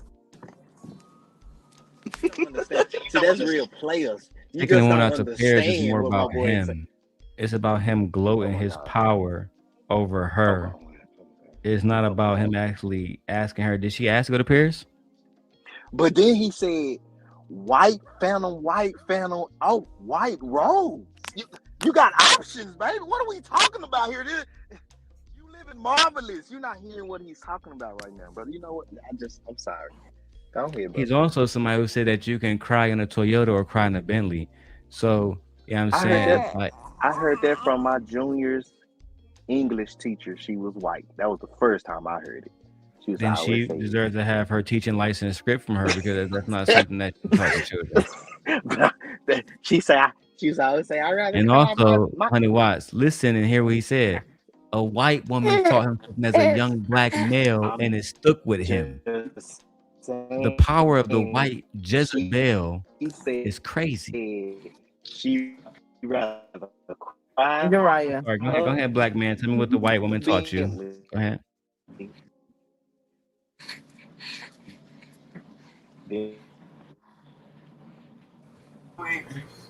Yeah, that thought process is fuck. You better off being happy in that toy. You better figure out how to be happy in that Toyota or something. Nigga. Yeah, telling black women, oh yeah, you want to be happy in a Toyota or cry in a Bentley. That's the way that D-Town is trying to say these lyrics, and so these are abusive lyrics. How is that abusive lyrics? He said, call I'm your going to girl take up. you out on a trip and financially abuse you psychologically by love bombing you. Is this trip going to include a proposal?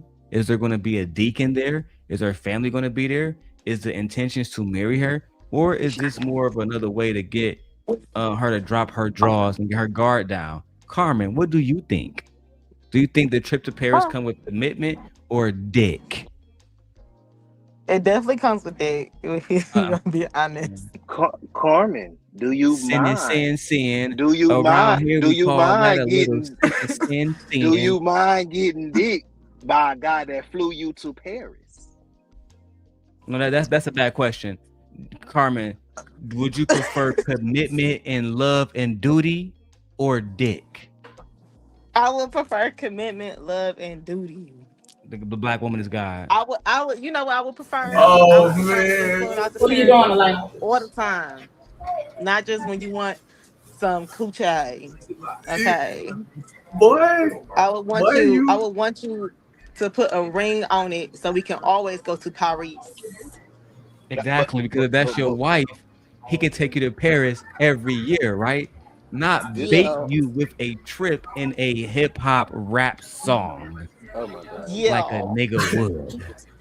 Hey, I'm gonna start calling him Pyrex because the way he just whipped that boy, the way you whipped that boy. Oh my God. Darrel's really good at this job. That's why he's gonna need to support the show. What other song you put up there? I could break it down. You told me to play My Connection or something, but based on the first lyrics, I was just safe to believe that all of the music was trash. Oh my God. Very, very bad choice of album. But can we pause though, real quick? Real shit. Can we not admit that the beat makes most of these songs nowadays? Yeah. Nowadays, we were talking about Future. That was Like, we talking about hip hop, right? And Megan doesn't need a beat. I can show you her freestyling. Something you could probably never show me Future doing, and no beat, and she just spazzing. You about to go in your bed, brother. That child can rap Future lyrics right now with a beat over it, and it'll be damn near the similar thing. You know, Rihanna Turn On the Lights. Future wrote that. Yeah, that's fine. Some here, right? Turn up the lights in here, baby. Turn up the lights. Okay. That sound like a harmonic type sound that he would sell. That's not a hip hop song, which is why he's not a hip hop artist. Oh, but see, while y'all fucking barely can come up with a Future song, I'll play another one for y'all. I got you. D-Town, what a bandit. Let me go to anxiety. Do you know what anxiety is, Carmen? No, by who? By Dolce? No, do you know what anxiety is? Do you know what the word means? Yeah, I know it. Yeah, I know what the word anxiety means. Do you ever suffer from anxiety as a black woman? I do, but You do? I do. Is any of this anxiety due to the environment that you grew up in that may or may not have black men there? My shit being ghetto, I can't even hear you, money. Only thing I hear is the background noise. You know, I grew up in a very ghetto environment. If D-Town can hear y'all, tell him to refresh. Refresh, D-Town, refresh. Thank you. You know, I grew up in a very dangerous environment. Dangerous because of black women? Nah, I had to do this thing. Like, y'all see how I come on the panel? I'm be all chill and like, you know, cool and relaxed. But Who is in real the life, main I got threat to you in that environment, Carmen? These niggas. Because once they see somebody sweet, they think they sweet. So you gotta be like, I'm not sweet. You feel me? Yes. Right. Yes, it's not all man. Honey Watts is a good black man. But for every I didn't say it was all men. 1,000 bandits, there's one 100 Watts. I'm saying That's just what it is. that Then what the fuck you doing here, nigga? I'm a reform bandit myself. Oh my god. Okay, so what the fuck you think of? Come on, dog. I'm that's trying part to of help life, more dog. men become better men. That's a part of life, dog. We young, we do stupid shit, we teenagers. So it happens. it's And then you become niggas out adults, here and then you figure it the fuck out. Go ahead and tell him, because he don't want to hear it. Go ahead and tell him. It's niggas in their It's 50s niggas still over ain't here. got their shit together. It's niggas over here hurting bitches left and right because of what Shorty in 3rd grade did to them. So I don't want to hear, oh, we was young and we did Klay it. Thompson himself is almost 50 years old and still find himself out here cheating. Incapable of being faithful to one woman, and you going to bed with Meg Thee Stallion that night. And you still can't be faithful. Yeah, so we don't want to hear it. We don't believe you. Loser. Period. And because of that, I'm gonna let these bandits scramble and come up with another song while I play Anxiety by Meg Thee Stallion. Oh yeah, detail. You better refresh. Come on, help this nigga out. They tell me to speak my truth, but at the same time, don't even believe me. Isn't that happening right now, Carmen? They didn't believe when she got shot, even though the fucking doctor put shrapnel from her feet. They didn't believe when this man cheated on her. Okay? So when she says she got anxiety, that's what the fuck she means.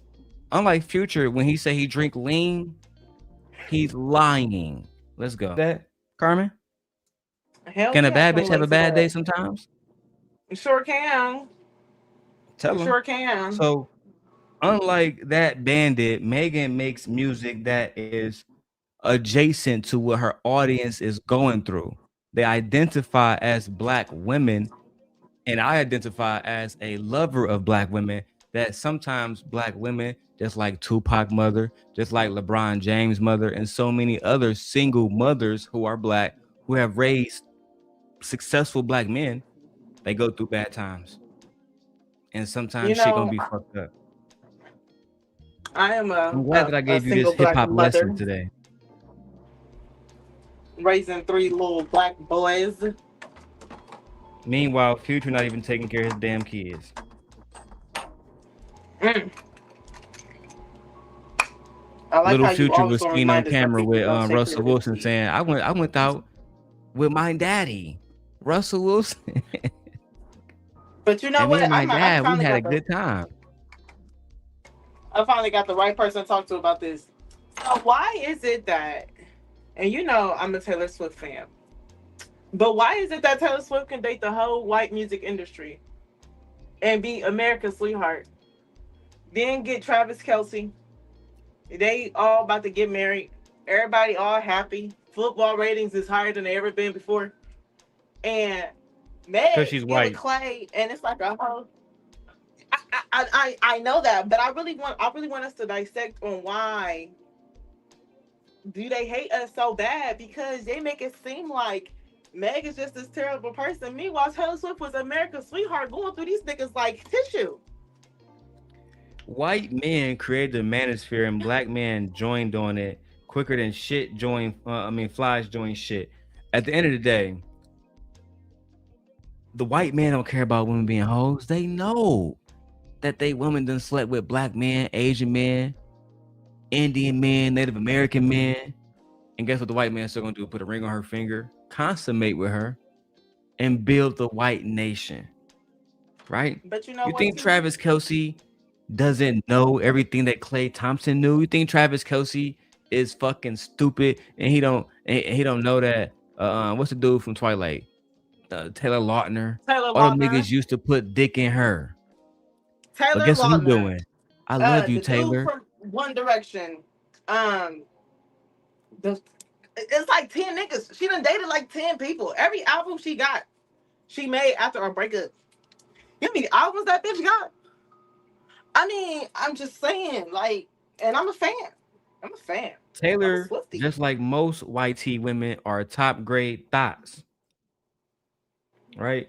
And like I always see a white woman who me and the homies used to run trains on, and she's somebody's wife now. Somebody's wife now, and the black man know it. And most times she got a black man as as her damn husband. So they only okay with their white women being hoes. And they get a pass on it every time.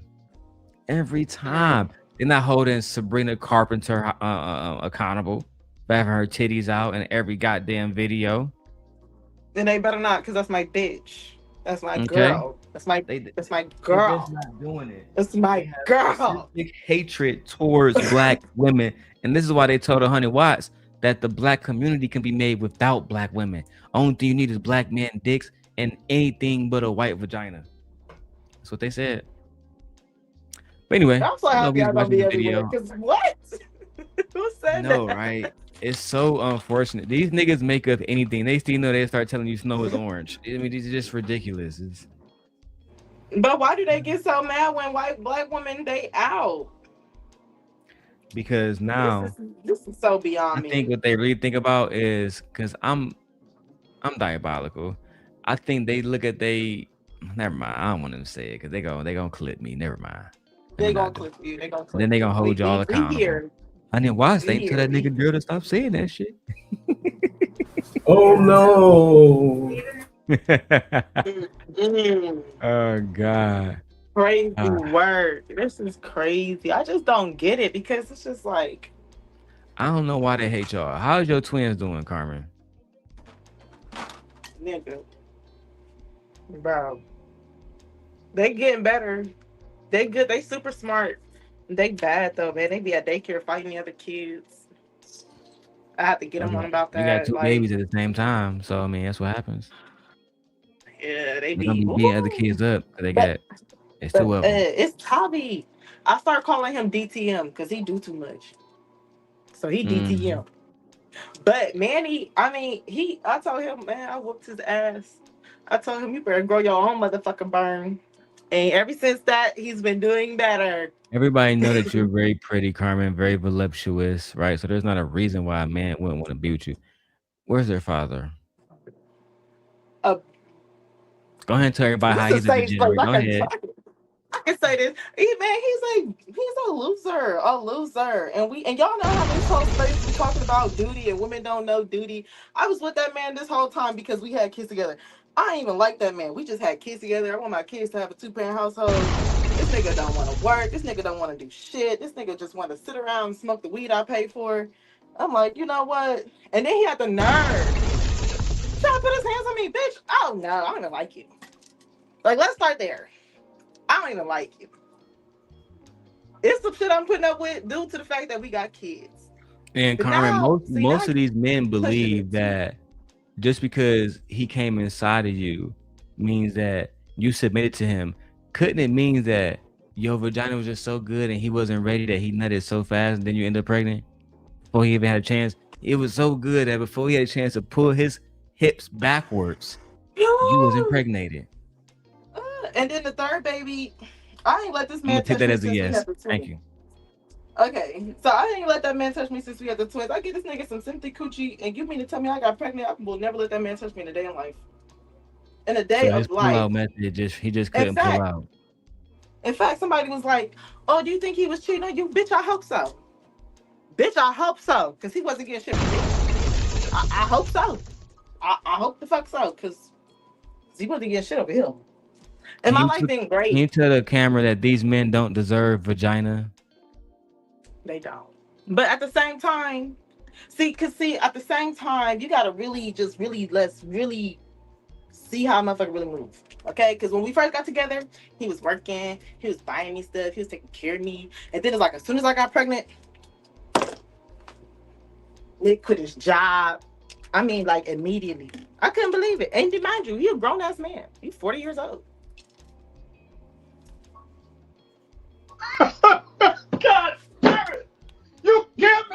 shit up. Like, ew. But I can hold myself accountable. Shit. But at the same time, can't nobody hold me accountable. Why Okay, would I you was need out to here. hold yourself accountable for his That's what I'm thing? saying. Because I was out here living life. Okay, I had just got a 3-year relationship. See, this problem, bitches be lying. I ain't got shit to lie for you. Can't they all beat me? The fuck? You open your legs up for a man who was working and doing what he was supposed to do, and then the moment responsibility came knocking at the door for him busting a nut inside you, did you give him permission to bust a nut inside you? I mean, yeah.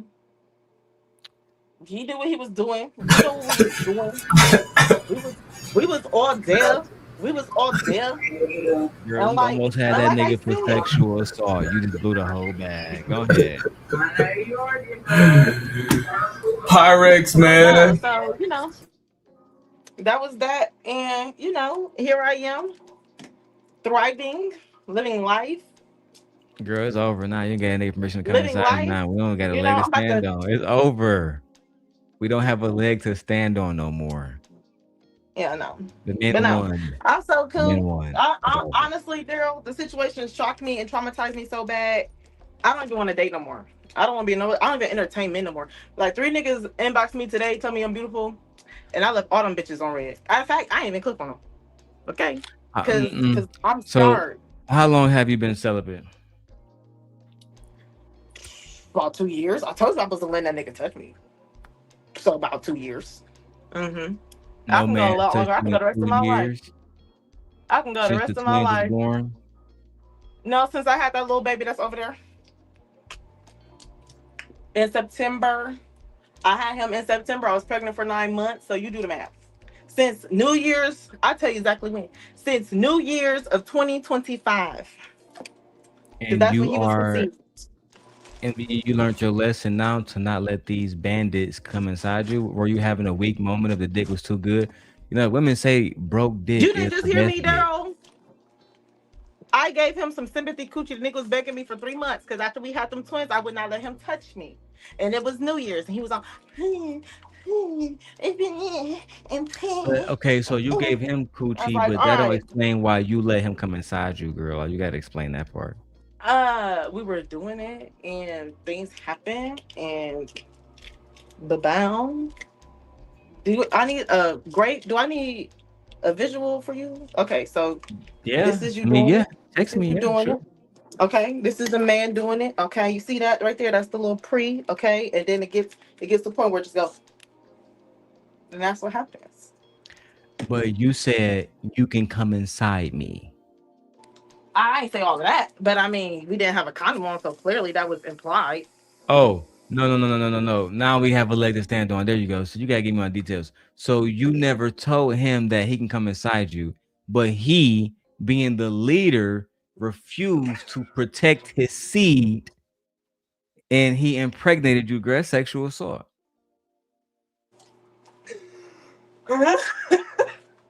We got a whole case now. He refused to protect himself.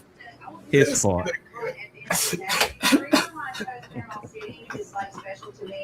He's a problem. Somebody get this nigga an award. For real. That was beautiful. Pyrex. You whipped that shit clean.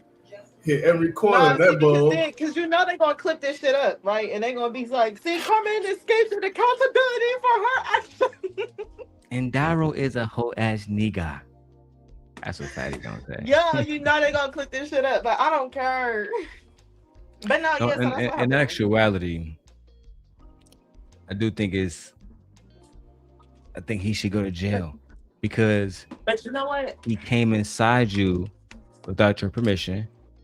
Now, sure, you guys had sex, but that's as far as the consent goes. Did you consent to become his baby mama? Nah, I did not. So we arrest our case, Your Honor. This man assaulted. Hold on, there we're gonna hold the space accountable. It's time to hold the space. It's time to hold the space accountable. See, I was doing all that because I've been in the manosphere. I've been in this space, and y'all was sitting here talking all this shit. Cynthia G said these men should go to jail for rape when they come inside a woman without her permission. and I think I might agree. You know, they said they was going to start finding niggas for doing that in They Ohio. need to start castrating niggas who come inside women without their permission. Even if it's a chemically But no, castrate, real shit though, real quick. I was Honey in Watts this space, Honey Watts don't and agree. they was We're talking going too about far. how Castrate. Chemically Whoa. castrate. Let's just stick to child support. How about we just start there? no, because Chemically the nigga castrate, gotta like you can work stick for it like a child needle support. in there, Yeah. and he won't be able to make children no more. No, that's not how that needs to work. Because what happened is women like Carmen get left with the bag of having to raise the children, be the mother, be the father, be the provider, be the protector, be the disciplinarian. She doesn't have time to be feminine. She doesn't have time to pop pussy on dick no more because Counter she is. Hold up. Hold the fuck up. Hold up. Time out. You don't see me right now, nigga. I mean, you ready, but are the men ready to commit to you? I'm not committing to nobody. I don't want to date. I don't even care if they want to commit to me or not. So I you am just so looking for afraid fight of men. right now, Carmen? I am afraid. I am definitely afraid of men. You I should don't know be what to afraid of believe. men. They are apex predators. Okay, I am so like no, because niggas no, I'm so afraid. And if Y'all I do hearing it date, right I think now. about Black women are afraid of black men.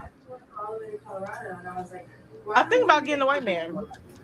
So, I beg your pardon. I beg your pardon. Yeah. see, this goes back to the point that I made earlier, where it's not a race thing. We have to agree it's a behavioral thing. You think it's a what? For some behavioral. You think you're gonna find a safer man than a white man? No, I don't. I think that I want to try something different. Shit, fuck it. I've been dating black men my whole life. I'm gonna try something different. I don't think the white man better than the black man. You know what I think? I think Instagram want me to be with a white man because Instagram ain't been doing nothing but pushing all these fine ass white men on my page, and I ain't never find white men attractive in my life. You can ask everybody who know me that. Never. But now you're considering it. Because Instagram, every time I open Instagram, this one white man pop up. Would you say that black men failures? Would you say that black male failures have led to you having a higher interest in white men now? Possible. It's possible. If the black man, because you know what? If black men was doing right all the time, maybe I wouldn't be finding these white men attractive. Maybe I would get on Instagram and be mad. Like, where's all the black kings at? cause and effect, niggas. Is it possible? And maybe, pause. Maybe if the black man was out here competing, like white men out here doing, because you know they out here going to the gym. They out here getting gained. Okay, they out here doing skincare routines. You can. Niggas ain't doing that. They got hobbies. Something you niggas don't know nothing about. Go ahead, Honey Watts. Is it possible, based on the recent information that we have received, that your programming has been made for you to understand that black men are dangerous and white men are going to be a good time because they have hobbies? Again, I don't get no black hate on my Instagram. I love black men. I don't got no Instagram full of how black men is dangerous. Only place I get that is on YouTube. So we're not gonna say I'm programmed. Okay. I'm just saying what it is. Instagram been pushing a lot of fine white men on my TL, and I have two good eyes for the 40 visuals. I can and see. if y'all black men want to retain good black women, then you're gonna act right. You're gonna do what the black woman tell you to do. You're not going to try to assume a position of leadership. Instead, you're going to assume that she is going to step side by side, not behind you. and shit. And somehow, so she might even lead. The idea that I don't want to do that no more. you don't want to do that no more. You want these niggas to Oh lead. fuck no. Yes. Oh, then you don't want a black man. Yes, I Then you might as do. well go ahead and step out. Then you fucked. So what the fuck are you doing here, nigga? I'm biracial. Yeah. And the Jewish part of me is leading my family. Oh my god. Boy. Might as well step out. But no, I'm so serious. That shit is so ghetto. Like, look, no. What's the dating scene like in Ohio? You meet a black I man. don't Do he know. talk to you about Jesus Christ first and how he loved First of all, marriage and how he wanted marriage before sex? no. Nigga, the dating Have you scene is ever talked ass. to a black man and he said that he want to take you to church on a first date and make sure that he pray for you before he fuck you? Now, Darrel, you know I got saved. I go to church, okay, Okay. most Sundays. I go to Bible study on Wednesdays. Mm-hmm. The answer is no, okay? In Mm, fact, the men at the church be DMing me, talking about, trying to you at church fuck. this Sunday? And we call that a I little had to sin, tell my sin, pastor, sin. and I told my pastor on they ass, because why is this man in my DM? Talk to him. Tell him to hit the altar, because he needs to pray. I mean, True I get story. it. I mean, the real altar is your body. That's what they want to worship. Want to worship. I haven't seen you in a while, Karen, but I'm gonna guess with 42 double D. They want to worship those. She like, oh, that nigga close. Yeah. At the end of the day, I cannot stand you. that's what they want to worship. Titties swinging Yes. everywhere. These men don't really care about you for real, sis. They just want your body. And That's can it. we clear this misconception? Because now you're a baby mama. Do you have a problem getting men? Do men not want a baby mama? I don't know. Men don't want me. I mean, they lust after people. It's all lust. They Everything is lust. lust. Can And you elaborate on I that? have graduated from that sin, okay? I do not lust no more. I just said So, what I said. You sit here and talk about oh, you're so beautiful. And you're so pretty. and these are church going, God fearing men, Like, like it's Anton a Daniel. mixture.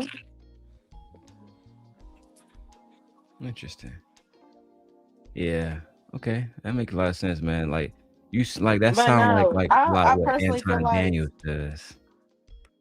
one, not only am I not ready to date, like I'm so kidding. I'm not even kidding. Like I told my cousin I probably won't date until the kids is like 15. And she told me that they was gonna beat that nigga up. And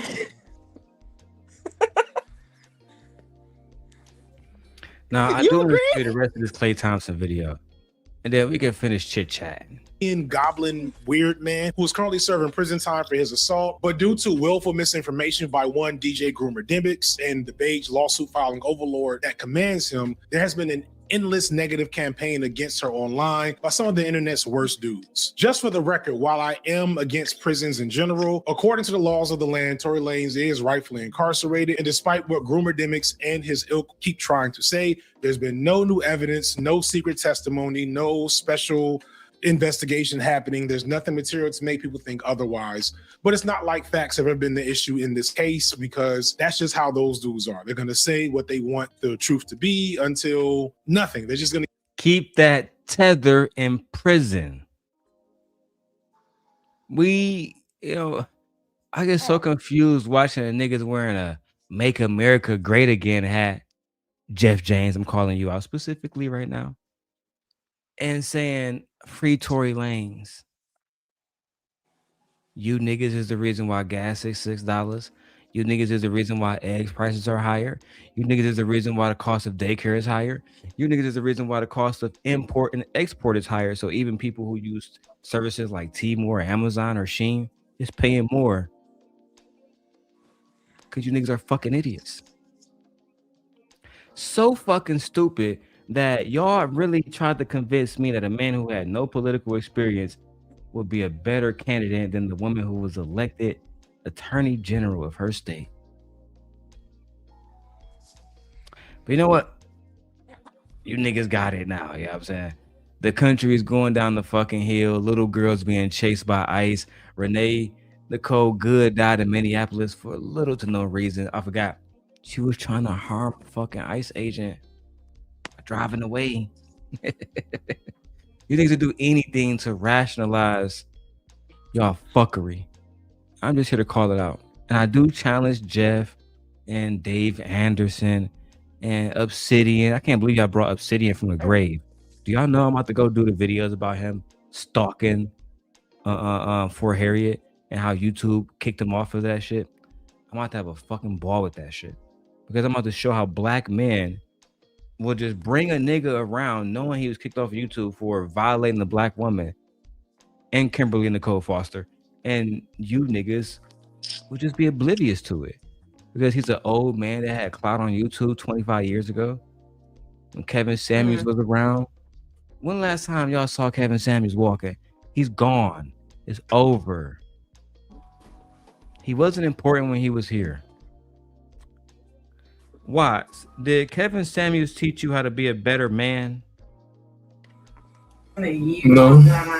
There is something when we get out. No. DJ. I don't think about Watts. He has his father in his life, unlike most of you niggas.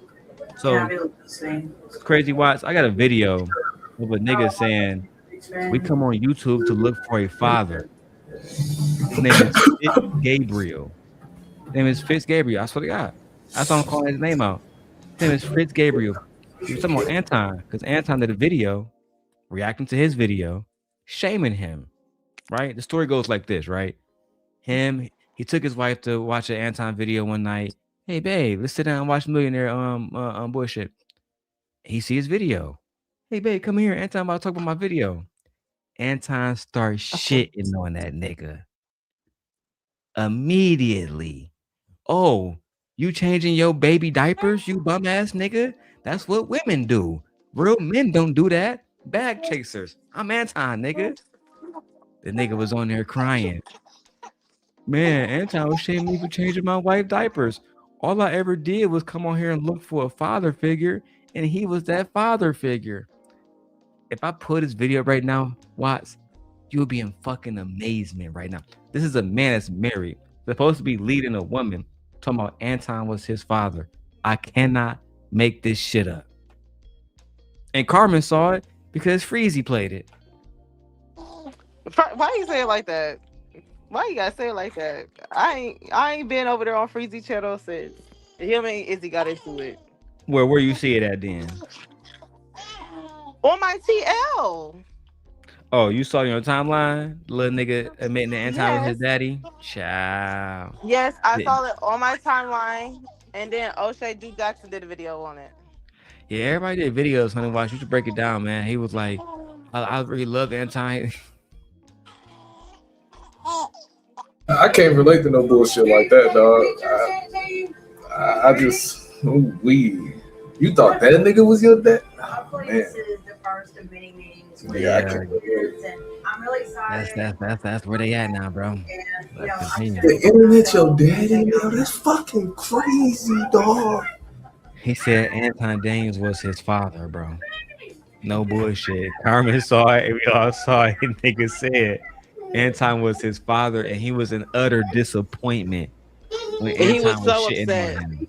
He was so sad, bro. And then he said he about to start beefing with him now. He did. He said he wanted to put a hands with Anton. One-sided beef with Anton. I would have rather you just stuck with that. The whole my father figure thing. You could have just stuck with fuck that nigga. It's on site when I see you, whoop-de whoop. You could have just stuck. That's And it was 2 videos. So the first video was him saying he was disappointed. That was like his dad. And then after he done had some time to think about it, he said, you know what? I'm about to beef with this nigga Anton. I'm about to get my money up. And then everybody saw him for what he was, which was a fucking degenerate bandit. that was nothing better than a crybaby online. You know what I'm saying? Just a big ass fucking crybaby, bro. I was actually genuinely disappointed in that. Like when I saw that video, this reminded me again why black men are always being laughed at. Imagine women seeing that video. Imagine your husband, Carmen, saying Anton Daniels his daddy, and he's being led not by Jesus, not by Yahweh, not by Allah, but by Anton Daniels. Lord have mercy. Darrel, let me tell you something, bro. Let me tell you a true story, my nigga. This nigga started watching Anton videos. Your baby daddy? Yes. I'm trying to calm It's down. all downhill from there. That's all you gotta say. It was never meant to be then. He blessed you with his semen to make you them boys, but that's it. I'm chilling in my own lane, and I just start hearing Anton voice. I'm like, that's a nigga. You listen to Anton Daniels? He's like, yeah, this. I was like, oh, I know exactly who he is. I done been on the pen with Anton Daniels. That's what you listening to?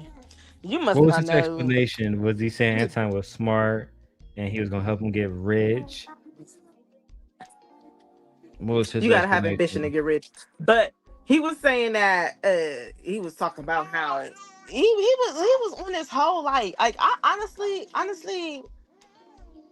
I don't know. I don't think that nigga like women for real because he was on the whole like women shit. And in my head I'm thinking, how are you watching these videos when I'm literally taking care of you? But that's why, because How he hates himself so much. Like he would be talking about these girls and like what they be doing to these niggas, and in my head I'd be like, You're broke. You're not a real man. You can't afford weed. If I don't go out and go to the dispensary, you're fucked. I just don't get it. And but you know the space. Oh, women quick to break up homes, and women this, and women be the reason why black families ain't together. So I'm trying to beat the odds of the space. Yeah, you should have feel brought a me? I'm real trying to man like there and let him hit the pussy while he sat on the couch like a child and listened by the There- door. That's what you should have did. And then you could have been like, oh, real man, thank you for beating this coochie down, taking care of me while I take care of this fucking child. That's what should have happened. But you know, my picker was off. I chose. Promote That's bad what they behavior. say in the space. Yeah. That's who you chose. Yeah, so I gotta take the L. No, I you gotta don't. take the L. Nope, that's a mammy way of thinking. You Yeah, can go out and get a better then nigga. they gonna clip The me up. answer is always They to gonna go out clip and me get up. a better nigga. There will be no L's taken. I'm not dating, bro. Does that apply only to women, or does that apply to men as well? That applies to, in this situation, we talking about somebody who is a complete bandit. Mostly when, like, for example, Wise, I'm pretty sure the women that you deal with, they work. They take care of themselves. You're not taking care of them like 100%. And even if you are, they still have the ability to take care of themselves. She talking about a bandit. It's time for me to go to sleep. Who doesn't even want to buy himself socks and clean drawers. It's different. I got you. And in the situation that the roles were exactly reversed, is it now a matter of who you chose? In this space, the blame is only on women. Okay, the men has zero accountability. Okay, they can do no wrong in this space. Are you from here? I've been around for a very long time. Oh yeah, so you should know. Like, look, in the real world, everybody should be able to hold their own weight. And I don't believe that the same punishment that men go through, women should have to suffer because women are not men. Thank you. If I didn't want to work and I wanted to get taken care of, that's my right as a woman. I'm sorry. Correct. It's just the truth. She has the right to move on to something better. Men are burdened with duty. And I wholeheartedly agree. I 100%, without a doubt, no questions asked, am more than willing to carry the weight of having the responsibility of having to provide all of this shit. I want you to be able. I want you to be able to wake up in the morning and do whatever the fuck you want to do, and hope in hopes that you choosing whatever it is that you want to do is in the best interest of the household. So, cool. Get the kids sent off to school. Go take a yoga class. Go. But everything a woman doesn't have to be in the best interest of the household. If Carmen want to go out and twerk with her friends, but the best interest of her is the best interest of the household. As long as if she want to go twerk with her friends, that's fine because it's not any damage to the household. But if she's saying that her gambling is in the best interest of her and it's causing problems to the household, that's a problem. Okay, we can agree. Yeah, I agree. I agree with that. I feel like in a perfect world, everybody balance each other out. You feel me? Like you go off to work, I take care of the kids and the daycare, get me right, get the house right, get dinner on the way. You come back, we drink some wine, watch TV, laugh, ha ha, hee hee. But that's a fantasy. I have learned that that's just a fantasy. Like that is not real life. What's a fantasy? Because in real Men life, being responsible. what I just said, I guess it's a fantasy. It is a fantasy. You're not gonna happen in my lifetime. You're absolutely right. You have a better chance of running into fucking the Hobbit and Gandalf. These men don't want responsibility. They want lust. When they see you, do you think they think, oh, I can't wait to pay Carmen bills and be responsible? Or they think, no, double D's? No, exactly. They just be like, ooh, I wanna touch her girly parts. It's not what can I do for her? It's what can I get out of her? Marcella told me a long time ago, my former master, she told me that the black man is incapable of love. And because of my nature as a man, I failed my former master, Princella, as her apprentice. And I was subject to my own manly ways. You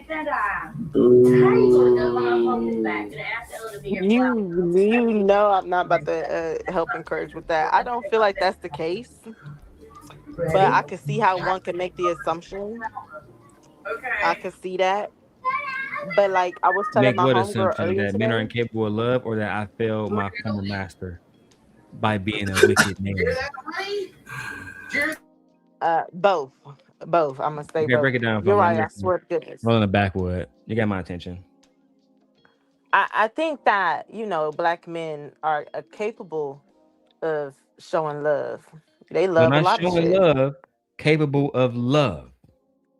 I think that they are. Everybody capable of love.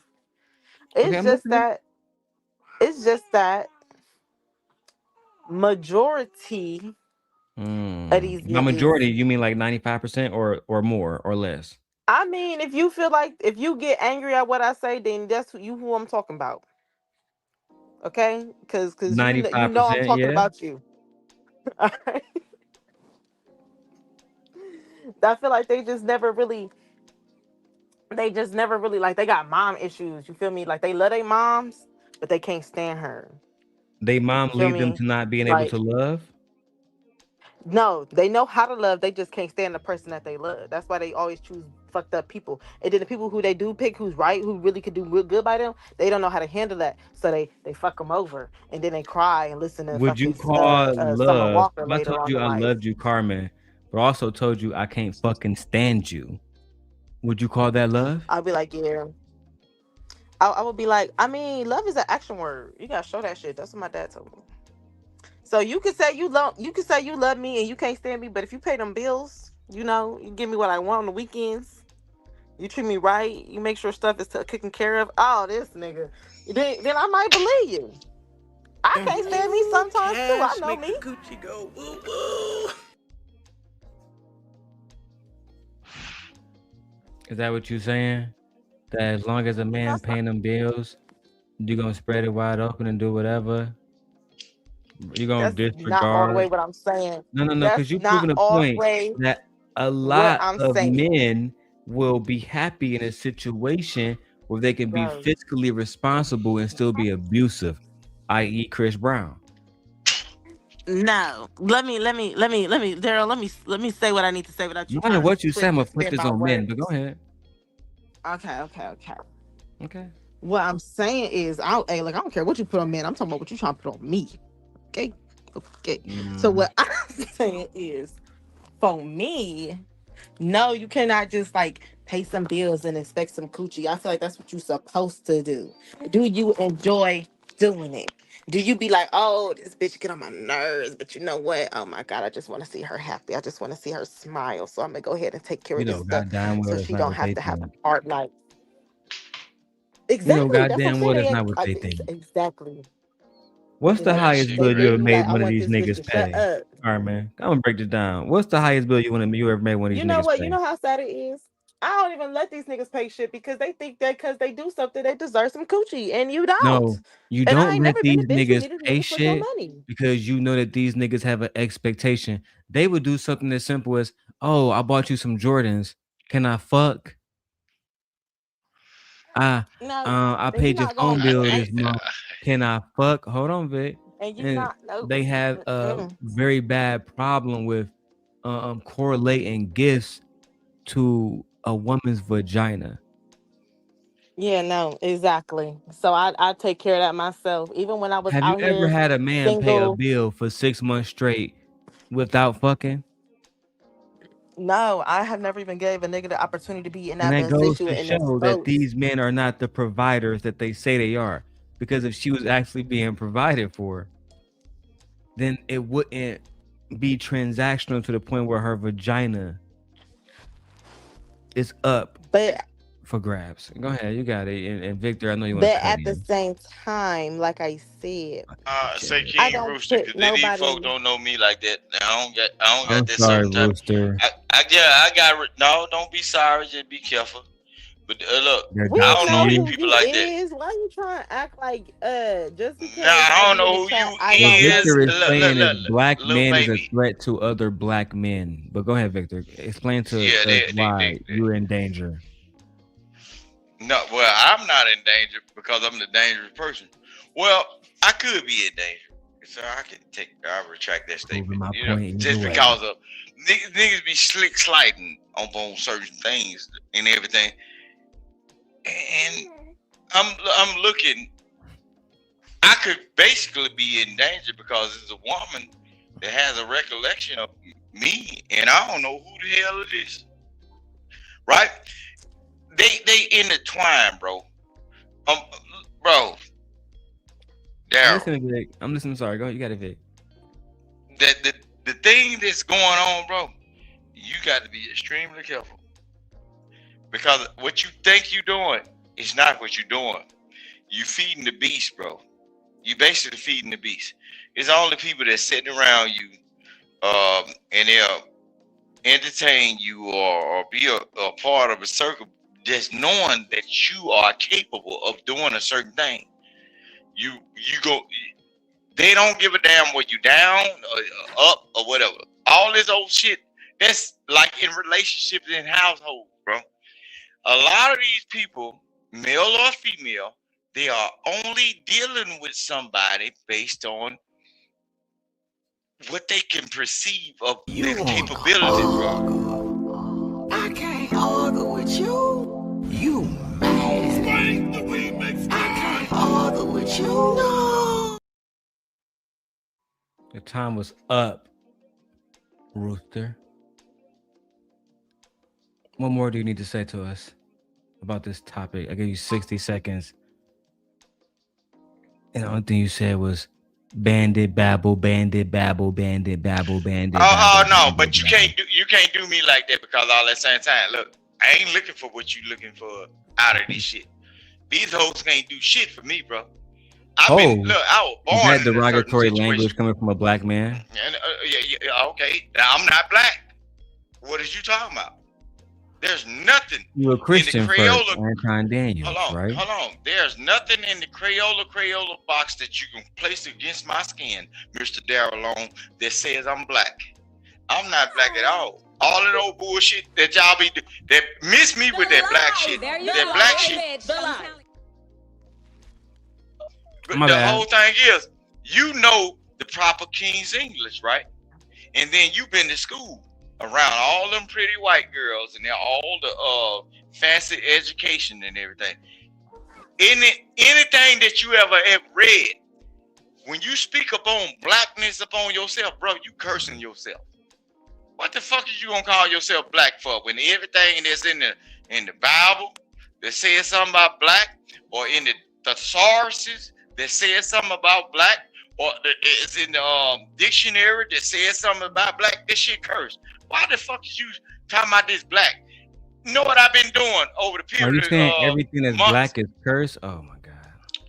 No, when you say that, no. When you What is say the argument that we need to break down here, Rooster? What is the overall there's no argument? There's no argument that needs to be broken down. The argument is the vitriol or whatever, or what you think you're gonna gain from me by slighting me or sliding me in front of the company. Nigga, I fuck with you. But these other folks is over here.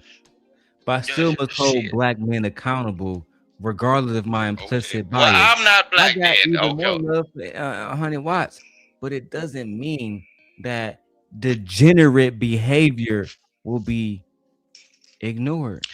Okay, so what is degeneracy? Because when you speak about the word degeneracy, okay, so in certain situations when y'all have conversations about slavery, which y'all inner city Negroes don't know nothing about, who taught that nigger how to be how that nigger is? White folks. So that's the thing y'all need to be checking. Now, cowboy. We don't use that word over here because we respect black people. Oh, look, I'm not black, so I don't give a damn about black. I don't give a damn what shape, form, fat, funky, ugly, small, skinny, dark, or whatever. If it's black up on it, there's no need for me to respect it. Well, I mean, that's very interesting take. Anything that's black doesn't need to be respected. Interesting. Rooster, I'm listening to you, my brother. Can I call you my brother? Yeah, shit. Brother from another mother. We ain't slide out the same pussy, but we right there with each other, neck and neck. I don't think we should use derogatory terms to talk about women body parts, but I understand. No, okay, but listen, that's crazy, boy.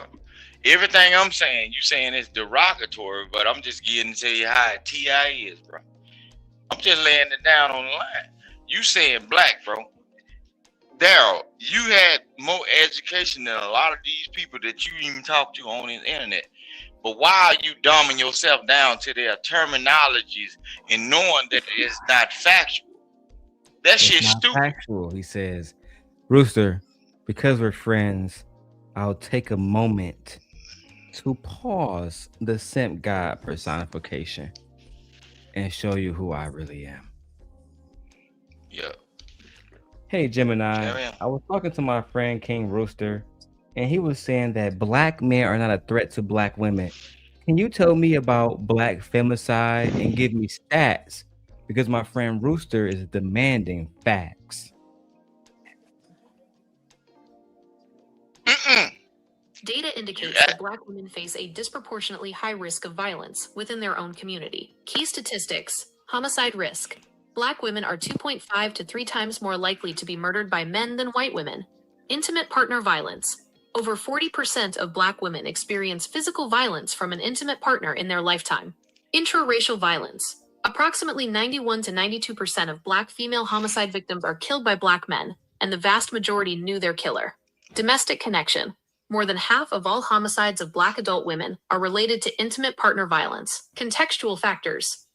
Experts attribute these high rates to a combination of factors, including economic disparities and lack of financial resources, institutional racism that makes survivors less likely to report crimes to police, the normalization of high-stress environments in under-resourced neighborhoods. While your friend's statement may reflect a desire for community unity, these figures highlight a significant safety crisis that specifically impacts black women.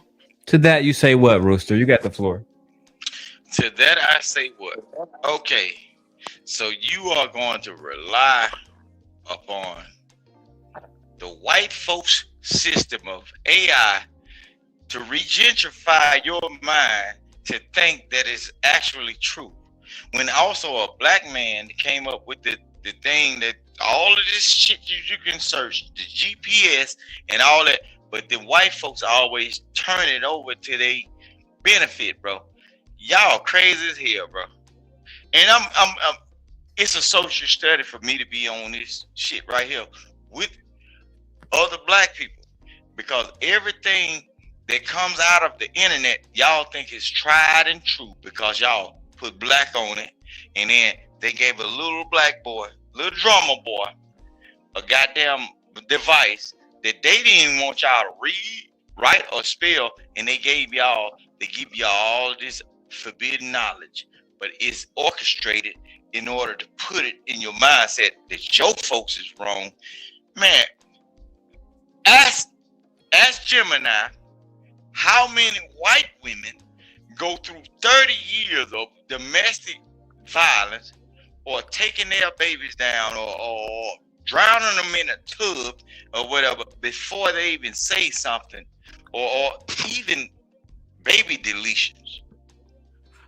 Ask about the white folks and ask about the white. See, when y'all be talking about that black shit, when you so tried and true on the black shit, on the other side and start asking questions and see how that thing that you call the all seeing eye or the end all be all tell you different things about different cultures of people in order to create a narrative. Because guess what? When you a narrative. insert and when you insert a certain thing into that AI, you'll notice the voice will change. That voice will change, and that voice of the AI will start getting tired of your black ass. The voice gonna change. Start asking about white folks and watch how that voice get frustrated, because it's trained upon a human mind. It's sentient minded. So keep on asking. Gemini, See, why do you white asking? people commit crimes? Hell yeah, they commit crimes all the time. Crime What is you a mean? human behavior found across all racial and ethnic groups. Oh, it's a human behavior. From committing criminal acts. Do white men beat white women? Domestic violence occurs across all racial and demographic groups. Oh, you see that? It is a universal social issue driven by behavior. Doesn't that point out that all men are dangerous to women regardless of race? No, Darrel. But what you did not see. Well, domestic violence is a When serious you and saw it. widespread issue. It is not accurate to say that all men are dangerous. Violence is a behavioral choice made by individuals, not an inherent trait of an entire Oh, gender. so now it's Okay, so maybe you're right, Gemini. Maybe not all men, but statistically, how many men are dangerous? Measuring exactly how many men are dangerous is difficult, because most statistics track crimes reported rather than individual people. However, data helps illustrate the scope. Violent crime. Men commit approximately 90% of violent crimes globally. Intimate partner violence. About 1 in 3 women worldwide will experience physical or sexual violence from a partner in their lifetime. Concentrated offending. Research suggests that a small percentage of the population is responsible for the majority of violent crime. For example, one long-term study found that just 1% of the population accounted for 63% of all violent crime convictions. While these figures show that a significant majority of violent acts are committed by men, they also indicate that the vast majority of men never commit a violent crime. Statistics generally reflect that violence is concentrated among a relatively small group of repeat offenders. 90% of all violent crimes are men. To that, Victor, you say what? Oh, no. Okay, ask it what race of that 1% are the violent people, because it's trained to create a narrative. That AI that y'all look say the end look to it to be the end. I don't care about the race of men, Victor. Hold on, Victor. Before you keep going, if you hold on, don't Victor, care about the Victor. race of men, change your verbiage and say all men instead of black. Look, I've been on this panel Black men for are 6 months, bandits. and I've been counting how many people use the word black. Look, it's on both sides. The females are look. When you go on white channels, Victor, hold on. I know you're triggered. but you still saying it I know you're as triggered. if somebody gonna come get me. No, if somebody gonna come get me by you saying Victor, guess what they gonna say? They gonna find out it's police. Rooster, I'm sorry. I'm not caught. Okay, these folks don't know, but all at the same time, I'm in a position to where if somebody was to, oh, Victor, in real life, bro, it'll be blue lights or whatever the fuck. Because I'm tied in with certain people of my community. Hey. So I'm saying, it ain't nothing that nobody can do to me on the internet. They're going to expose or shit. Everything I said. So, So the whole thing is, you're a proper reader, Darrel. Go ahead, princess. You can read real well. Women, Rooster, we have as gentlemen, we must. No, I ain't no gentleman. I'm not that soft. In real life, I'm not that soft. Well, me and 100 Watts are. So can we please allow the women around us to be treated like? Listen to Darrel. That person's name is 100 Watts. Don't you know the violence that 100 watts of voltage will put through your body? That's violence, bro. What's up, brother? What you got going on today, brother? I ain't your brother, nigga. I ain't your brother. No, say my name, nigga. Nah, brother, you got a big. See, y'all got to understand, bro. Look. Go ahead, Carmen. Go ahead. Sorry. Why does he keep on saying like we don't know him? Like I've been watching, I've been listening to this. We've been on a panel together. Okay, but I don't know nothing about you. Explain yourself, my good man. Since we're I don't have to explain myself to you. I'm just saying. Okay, so I don't know you. So I don't know you, my good man. But you do. I don't know you. On the panel, we done had communications. That don't mean we have formed a relationship, or we are like me and Darrel. See, I know Darrel. I know the respect level I have with Darrel. Darrel can get off track a little bit with me, but you, no good ma'am, no, my good ma'am, you can't do it, my lord.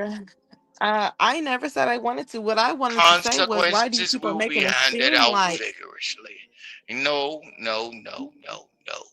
Darrel can do that. His wife can do that. They can challenge me. You, my good ma'am, I'm not going to challenge nobody who be in their shit drinking while their wife is in the crib. Because I have a relationship with Darrel. Over a period of years, what you are saying is non-complicit. Waiting for the cash app, y'all. Waiting for the cash app. You see what I'm saying? It'll be out. It is what it is. Darrel can get away with certain things. His wife can get away with certain things. Do you like to just hear yourself talk? You should start your own podcast so you can just talk all day. Okay, Vic, you gotta go back to the show. The people are demanding. Like you really should, so you could just talk the whole goddamn time. So I ain't running no adult daycare. You don't engage, Vic. Show women, show the audience that men can be non-emotional. Okay. Because my point was not emotional, man. I'm gonna go to sleep in a minute and not gonna. I might forget what. He likes to talk. I'm bringing you back, Big King's Pig. This is degrading, and this is damn near predatory. The fact that Carmen has been up here illustrating her thoughts, and the only thing you can see is her breast, which goes to show that the point she was making about men being lustful is real. No, you can't mean it in a nice way when you say she has some nice titties. That is degrading. So if would you walk up to Carmen and say, "Hey, I'm King's Pig. You got some nice titties." You think she would take that in a nice way? Most of you men, black men especially, don't think before you talk to a woman. At least 100 Watts is one of the few who actually thinks. You niggas, his father's in his life, which is a rarity. It's like finding a diamond inside of a fucking desert. You know what I'm saying? So because of that, he know how to talk to a woman. Unlike some people, we know.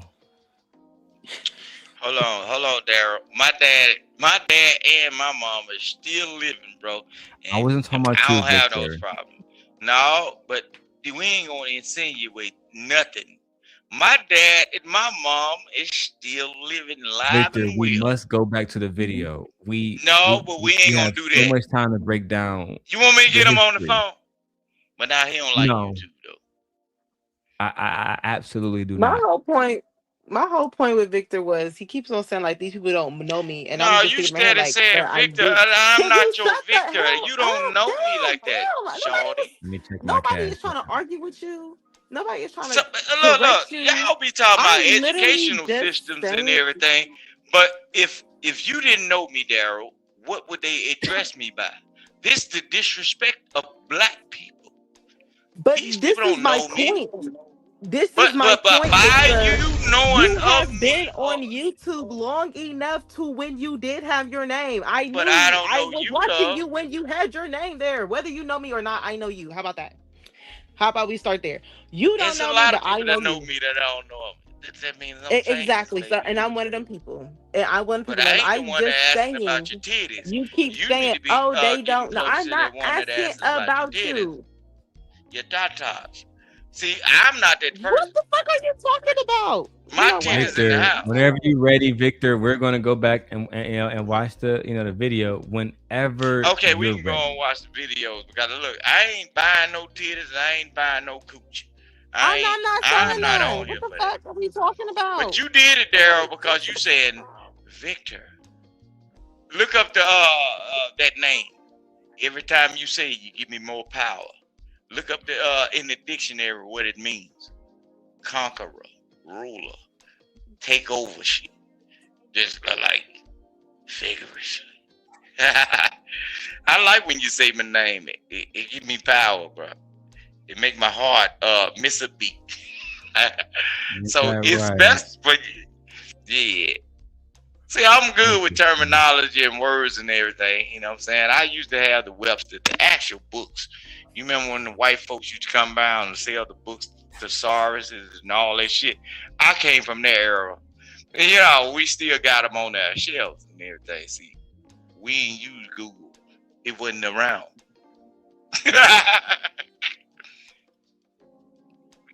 Go ahead. Get back to the show.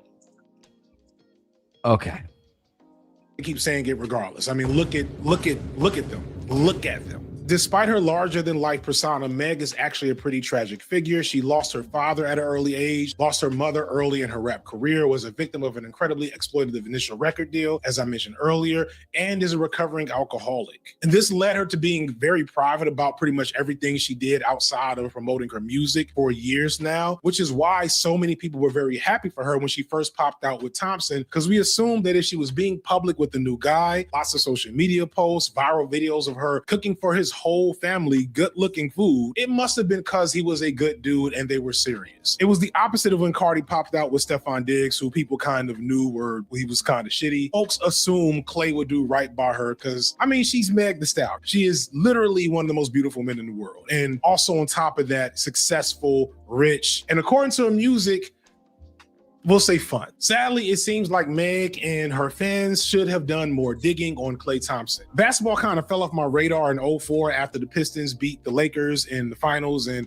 it was the most boring basketball I'd ever seen. Shout out Larry Brown and the rest of them. No name. Basketball. We just beat the bum ass Orlando Magic too. I thought it had 3-1 lead against us. Think not, bums. And Carmen, we holding down for y'all in Ohio. Even though the Cavs, you know, good luck with that. Good luck this year. I don't watch basketball. But Mississippi, I don't watch. Child, y'all even got shit popping down there, Vic. I mean, Rooster.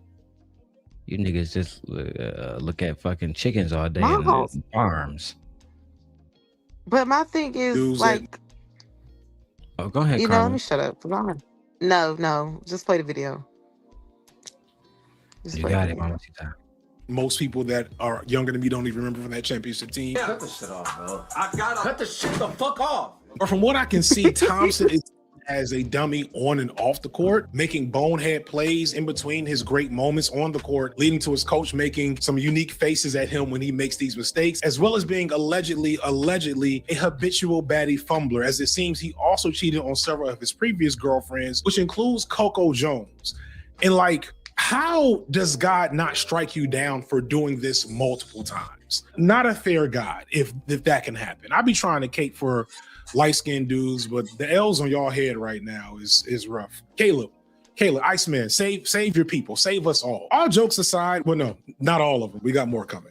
The most revealing thing to come out of that story is the revelation that an early relationship in which Klay Thompson also cheated revealed that he kept a whole diary of sorts. Again, this is all internet gossip, but I've seen clips and timestamps and all the things about this alleged diary, and it does have some validity as it predates a lot of things going all the way back to 2019 when he won maybe his third championship. And even back then, he seems to have been on some cheater timing with amazing quotes such as, "Ah, yes, lifestyle on and off the court, particularly my sex life. The most savage sectors of my lifestyle: promiscuousness, womanizing, misogynistic, self-centered, insecure addict."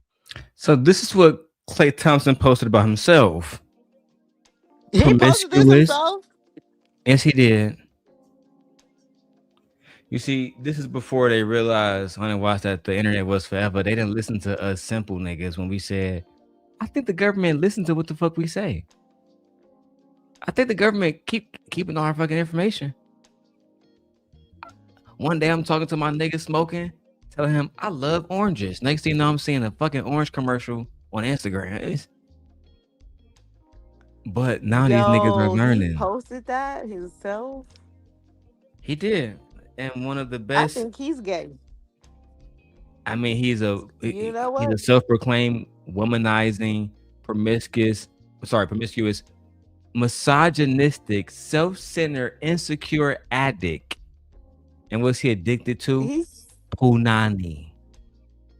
He said, "Is that what I am right now? I hope not.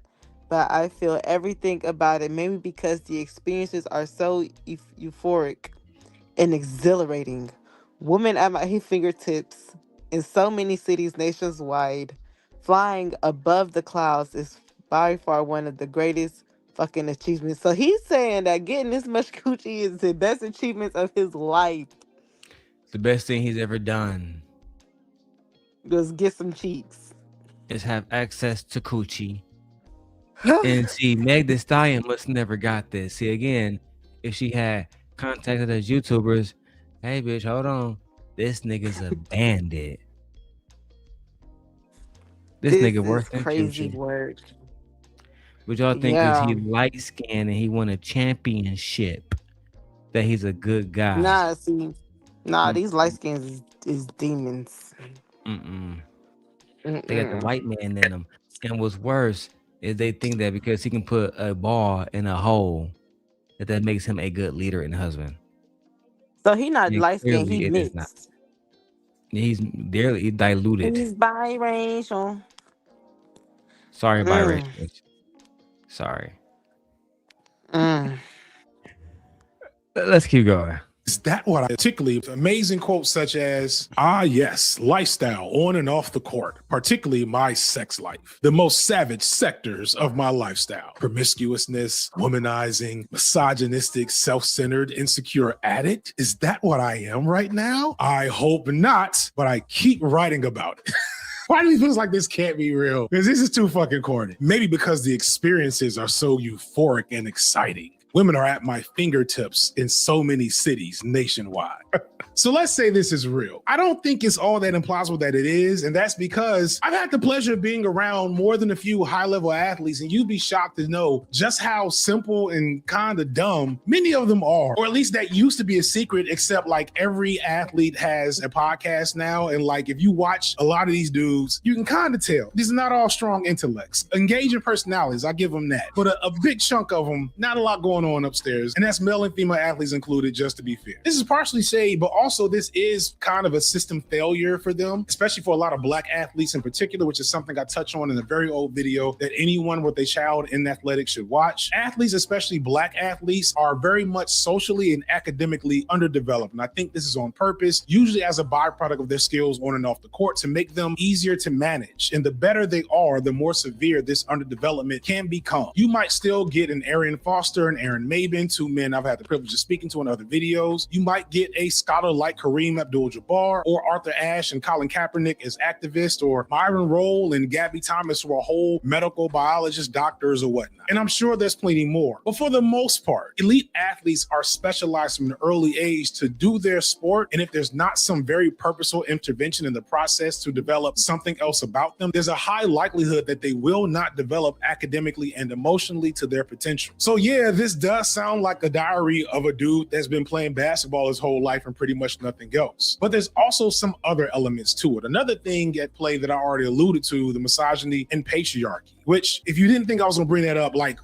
why did you click on it? Well, if you know me and you didn't think I was gonna bring it up, why did you click the video? Sure, you knew that was coming. If you don't know me, this is your first video, and before you start like crying and whining in my comment section, just listen for a second with an open mind. The most frustrating aspect of the way that athletes, specifically here black athletes, are underdeveloped, specifically with the men, it lies in the way that sports serves as a uniquely viable gender performance role for young black men. Or in more simpler terms, maybe if you are a black male in any other realm of life, you are under a lot of scrutiny. You feel society's pressure and like attitude towards you. And once you become an athlete, that's something you can present back to the world that shows that you have value and status beyond what a regular black male might look like. It's a free ticket to being one of the good ones. Hey, for real, man. That's messed up. Shit crazy, twin. They need to start doing violence out for real. That's not nothing. I don't want to hear what these little YNs gonna say. They don't know. They never know what the fuck you're talking about. Like we lost 100 watts, man. Because Rooster spent 40 minutes on my absolutely fucking nothing. Jesus Christ. Don't get him started. Please At don't get him started. Carmen Titty and shit. Listen, I've known Carmen for years. Carmen, have I ever tried to fuck you? No. And it's not because she's not attractive. Never She's happened. personally fuckable, but we're friends. So I respect her womanhood, her as a person. Comment And on her that's why I titties rock just with to you, show y'all girl. niggas are disrespectful. And that's why we locked in. Yeah, because there's no reason to have sex with every person you meet. It's very fucking degrading, actually. It shows that you just easy. Yeah, you going no matter who in front of you. You going. Thirsty ass niggas. Just get them some water Thirsty with ass a liquid niggas. IV in it. Carmen might be crazy, but as long as you getting some coochie, you happy. Lord have mercy. Low standard having ass niggas. Child. Let's keep going. All of us secretly desire to be viewed in society as more than what our black skin tells society we are worth. For obvious reasons, maybe a little less relevant for Klay Thompson. Not completely true, but like clearly, right? But for many other black athletes, that athlete status is a free ticket out of a lot of the stressors, not all, but many of the stressors of being black and male. At the same time, it also puts a lot of pressure on you. Being one of the good ones is not for the weak of heart. I talked about this in other videos about how black men who have that status also have to take on a ton of pressure. My most vivid experiences with black male athletes were the ones where they broke down in front of me. My first and most vivid moment of dealing with male athletes was as a high school teacher and having this 6'5", 300-pound teenage boy break down and cry on my shoulder about how he didn't love football and he didn't know if he was going to make it anywhere because he was only rated as a 3-star recruit his senior year, which if you know anything about football, you know that 3-star recruits aren't guaranteed. None of them are guaranteed anything, but the lower your stars, the worse off it looks. But regardless of all that, if you ask 10 little boys between 3 and 13 what they want to be when they grow up, half of them are going to say some type of professional athlete with maybe astronaut close behind. Unfortunately, that's the truth because we haven't taught young black men, or should I say black men haven't taught black boys they can be other stuff outside of athletes, right? Rooster, we love you. Good night, sir. I'm gonna let me and Carmen give our final thoughts. Carmen, what are your final thoughts? Oh shit. Um, my final thoughts is, be you, be real. Nobody likes a copy. You feel me? Hug your children. Take care of your kids. Okay. If you're a male and you want to keep your hairline, you take care of your kids. Because the moment you don't, your hair gonna fall out. Okay, that's real. That's real stuff. But yeah, that was it. I enjoyed myself. Next time we come up here, though, we should talk about what he was just saying about black boys and athletes and stuff, because I want my kids to play sports, but that's not like I want y'all to play sports, but I'm more focused on y'all's education. I want y'all to play sports because I want y'all to be in activity. But no, I need a doctor and a lawyer. Man, they should be trying to achieve those things. They have no choice. I'm about to be like an African parent on their ass when they get older. Like right now, they the smartest kids in their daycare, and I need them to keep that all the way up until they graduate. And you're gonna play a little sport on the side. Oh, Victor, I'm sorry, Rooster. Don't worry about it. I'm gonna bring you back up so you need your final thoughts too. I just want to make sure that you're not interrupting. Be real, be true. If you're watching this on a replay, super thanks. And hit the like button and hype button, y'all. All right, and lastly, my brother Rooster, what's your final thoughts, sir? My final thoughts is Darrel. Look, I got the best of wishes for you, bro. Handle your business and do real content. I want you to be the most hated in these spaces because you are operating in black spaces, bro. The hate brings the people, bro. If you start just flat out being you, like in the beginning, bro, ain't nothing gonna stop you. You are in a black space. A black space. I'm using the word black space. Don't you know what the black people hate the most, but they love and they can't get enough of? People telling them about themselves. If you start telling them about themselves, and be truthful, and ain't no way you can lose. There ain't no way you can lose, bro. So all this male and female hate, the gender wars and everything, that's trash content. Damn. Because at the end of the day, these men and these women, they got a little money in their pocket. The men that got money in their pocket, they can dig deep down in their pocket and they can still get a woman that's a feminist to throw that ass in the circle just to get a bill paid, bro. That's just content. That's bullshit. But once you go to telling these people actually about what they doing and where they going wrong at, oh, bro, the people that's gonna come over here just to say nay, oh, it's gonna be beautiful. But you're gonna have to be strong in it. Start telling people the truth, bro. And that's what this space is really missing, the truth. They had a content creator, right? This new little young boy acting as if he's Kevin Samuel's son and everything. And these folks is going crazy. These black folks are looking for a savior or some shit. Somebody to tell them about themselves. That's all it is. And be unapologetic. They stole your blueprint. You was doing it first. But some way down the line, you lost your way up on. You was bullshit with the male feminist shit, like nigga shut up and all that. No, be who you are and just cut it straight down the middle. And Darrel, you got it. You well versed. You knowledgeable about a lot of shit. But you can't keep doing what these other folks doing in these spaces if you want to make it, bro.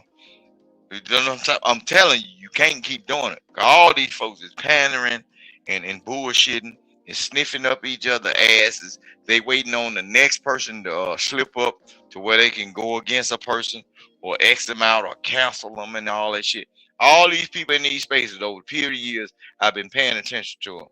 They only come up on other folks' channels, bro, just to be close enough to them to delete them and get them out the way. So just be straight up, Darrel. You in another space in life, bro. You can do it. You can do it, bro. You got it. Shit, nigga, be a news reporter or something, the weatherman or some shit. You got it.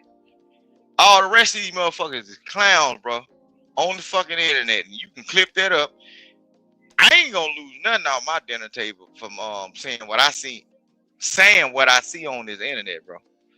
You got potential. You got real potential there.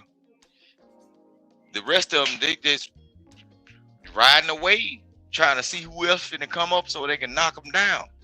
You don't even need to be in that shit. You in a different space, bro. You got married. You doing family shit. All the rest of these folk, man, only thing they doing is building these podcasts to try to what they trying to swindle chicks out of pussy, bro. That's all it is. All these niggas be trying to tell women what they supposed to be doing and what they ain't supposed to be doing, and they try to tell dudes what they supposed to be doing and what they ain't supposed to be doing to try to dominate over the dudes and say, I'm the better fit for you because I got this knowledge. These dudes ain't doing shit, bro, but trying to swindle females out of coochie. That's all it is. Why you think I ain't developed a podcast or none of that? Nigga, I ain't finna try to run no adult daycare. For these folks that ain't been around real people. You done been raised around real people, bro. Darrel, you been raised around real people in your life that you can probably touch back on and everything. A lot of these people ain't seen none of this shit. They out here searching for Pokemons and playing Yu-Gi-Oh! Go and shit. Went to predominantly white schools and shit. They don't know nothing about this culture. But you'll hear black 1,000 times. And they black folk now, which y'all call black. I say they brown folk. Bro, they don't know, bro. I listen to this shit every day, bro. And it's just a circle jerk of shit. People that got into a situation of where they can navigate a computer and shit. Man, this shit don't happen in real life outside where I'm finna go. I'm finna go to the goddamn gas station. Don't nobody that at the gas station know nothing about none of y'all. But it be real life shit be happening, bro. The females and all that shit. Some of them pretty. Some of them borderline. The dudes. Some of them debonair, sharp and everything. I go outside, bro. And these people don't think like that outside. This shit for fun. I do it for fun. And it's a social study to me. It's amazing how a person that got up on this internet and say, oh, I've been watching you for, I'm not a star. I wouldn't even perceive myself as a upstanding nigga. It's some people in the real life that tell you, oh, boy, you don't play with him a certain way unless he know you'll love you. Shit. And I ain't the rowdiest. So all this internet stuff there, you got a space to change shit. Go back and the people that you was like dealing with that's on some shit though, bro. Like really in this space that's handling the business. Reconcile some of that shit. Not this bullshit that's in these spaces that Fight Club shit. The people that come from Fight Club, I tell you, stay away from around them because all them folks, I don't know. It's just like based on who been in these spaces, bro. They kissing their asses, and they want to be around certain people that came from when this shit happened, right? No, go get back in touch with the Prince Sellers. Go get back in touch with the people that's top notch. Got the 600 You can see in the chat, bro. Cause these people in these spaces, bro, these folks ain't hitting on shit, bro. I'm telling you. They ain't hitting on a motherfucking thing. You ain't lost nothing. Just go get it back. Because all at the same time, they know you dealing with some fuck folks anyway. They just know you dealing with fuck folks anyway. So that's why they got this. Handle your business, Darrel. Handle your business, nigga. You got everything, bro. You got it. Only thing you got to do is go to sleep and dream on it. And shit, you got it, Darrel. I'm telling you, you got it. And ain't nobody gonna be able to stop that shit when it happens. It's just apply a little bit of separation and segregation from certain people, bro. I'm telling you, that's your only problem. These niggas scared to say your name in these spaces, bro. That's power in itself. I know that shit for a fact. I'm paying attention to all this shit. Just because I'm from Mississippi, these folk think I don't know. Man, I'm paying attention to it. Nigga, I be intentionally want to say your name and everything, but get what? They immediately kick me off if I bring your name up in a certain situation. If I say, Darrel wouldn't do that, boy, they'll kick my ass. That power, bro. You got it. So, man, fuck all this shit, man. Handle your business, handle life, handle family, and you got it. Don't even worry about nothing. You got it, Darrel. I appreciate you, my dog. Yeah, my guy. I got you, man. I'm in there. Shit. I'm in there with you. But I'm finna get up out of here, man. I gotta go run to this store. Shit. I gotta go outside. But, all right, man. Be easy, man. Look, you got it, man. The only thing you gotta do is dream about it, man. Think about it. You know what I'm saying? Handle your business and separate yourself from certain people, male and female. I'm telling you, you're gonna do it. You got it, bro. My dog. And they scared of it. They scared of that shit, bro. Now, your blueprint, I've been seeing this shit over and over and over and over and over. Your blueprint, that shit you were doing, some kind of way, these folk been copying your shit, but they don't want to give you recognition. Like how you was being dismissive towards dudes and you was creating a safe. I heard a motherfucker on a certain channel say, oh, such and such, you create a safe space for women to do this shit. I'm looking like, what the fuck? But that's a channel I've been banned off of. And the person that banned me came from your channel. So I already know, bro. Man, look, handle your business, nigga. Look, I've been here long enough to know what you capable of. You better start believing in yourself, nigga. Believe in your goddamn self. Shit, my wishes ain't gonna do shit for you. My hopes and dreams, and it ain't gonna do shit for you. You better start believing in yourself and go ahead and push through this shit, nigga. And then, you know what?